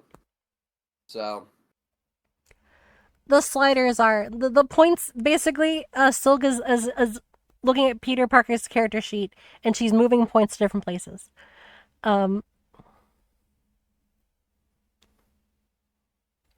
she is slightly physically weaker, but she has a much stronger spider sense at a detriment I to can almost herself. see that instead of it just being like the normal dodge and then the red dodge, I can almost see them adding like a third one that gives you a bonus of some kind when you dodge with it.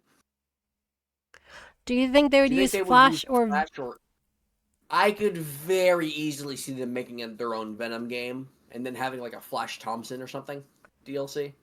I'm pretty Do you sure think Eddie Flash is Brock will dead. make it? Do you think Eddie Brock will make an appearance? Probably. It's like he's another classic Spider-Man character. You can't not include the fucking guy. Yeah. In the same way that the parts of the symbiote were still in Spider-Man, I'm pretty sure they're gonna do the same thing with Harry and bring Venom back in that way at some point. And then maybe he's fucking gonna get Venom off of him at some point, and then Eddie's gonna come in and somehow turn Venom into even more of a brick wall.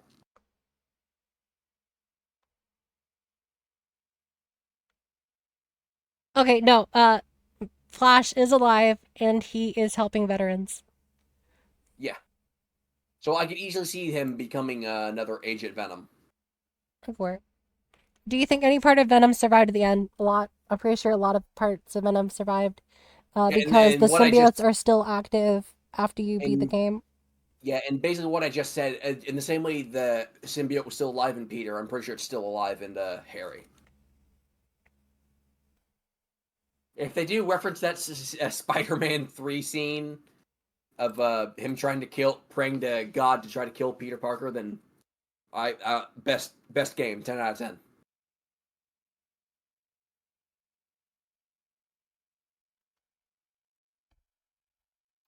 All I do right. think they're going to try to hold to answer Anorak's question here. I do believe they're going to try to hold Venom off to being kind of exclusive to Harry. I just have a feeling about that. I do believe they are going to try to at least get Eddie infected by Venom, or he's going to leave Harry and then go on to Eddie, etc., etc.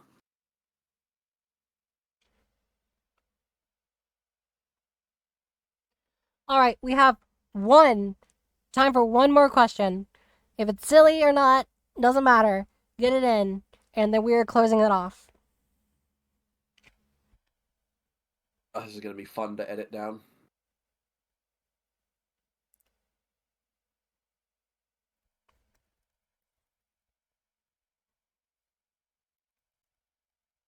Yeah, it's Little Goblin Jr.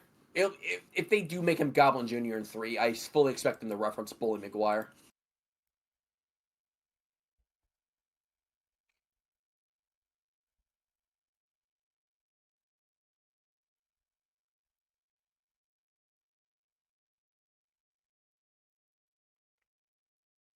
The Venom wings to be gray. They look way better. They look significantly better to me. Oh, hold on. Try to make them the same white as the spider symbol on Venom. I think you did great. I think that is a marked improvement following his color scheme. All right, we are officially at 3 hours 35 minutes. So I suspect you're gonna shut down the stream Let's for now. see. What question? I think Goblin Jr. 3? No, I think Harry is gonna Hey, be it's Little like Goblin Jr. Little You Goblin gonna Jr.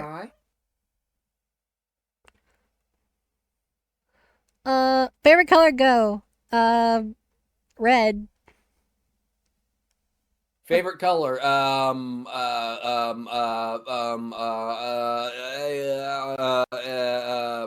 Gravy. That works.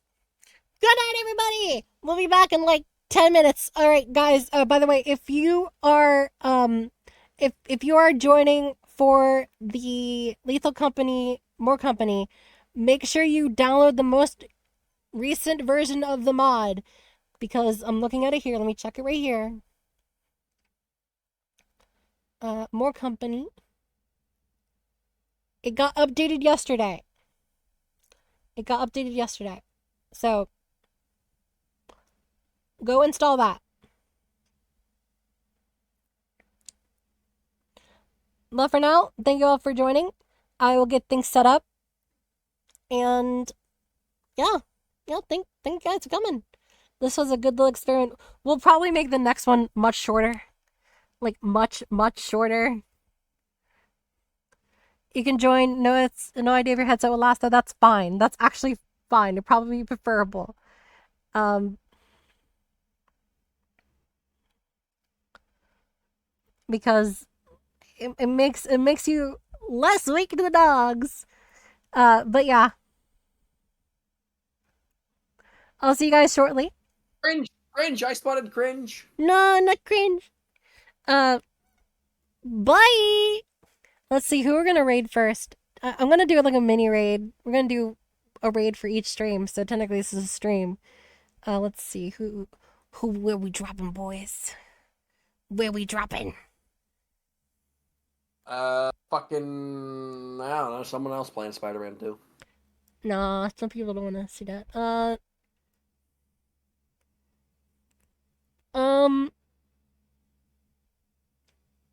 I've been advised to raid this person whenever given the opportunity, so I guess I'm gonna do that. From Maybelline.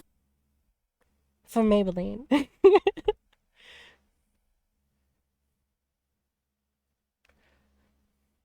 Say hi. Don't mention that it's a short raid. Beans. Um, Say beans. yeah, raid. Yeah. Beans.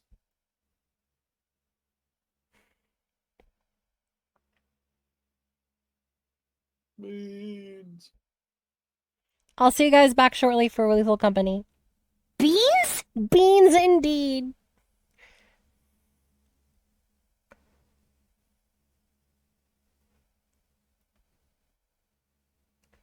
Yeah.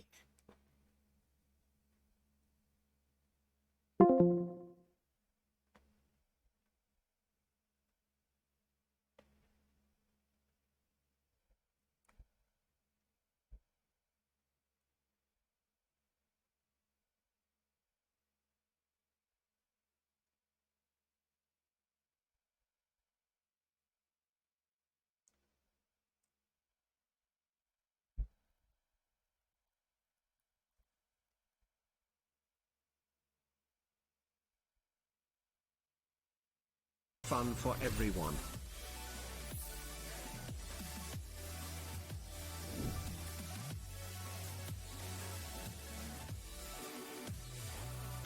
We could go to the very first video I have ever freaking done, dude. What? Oh.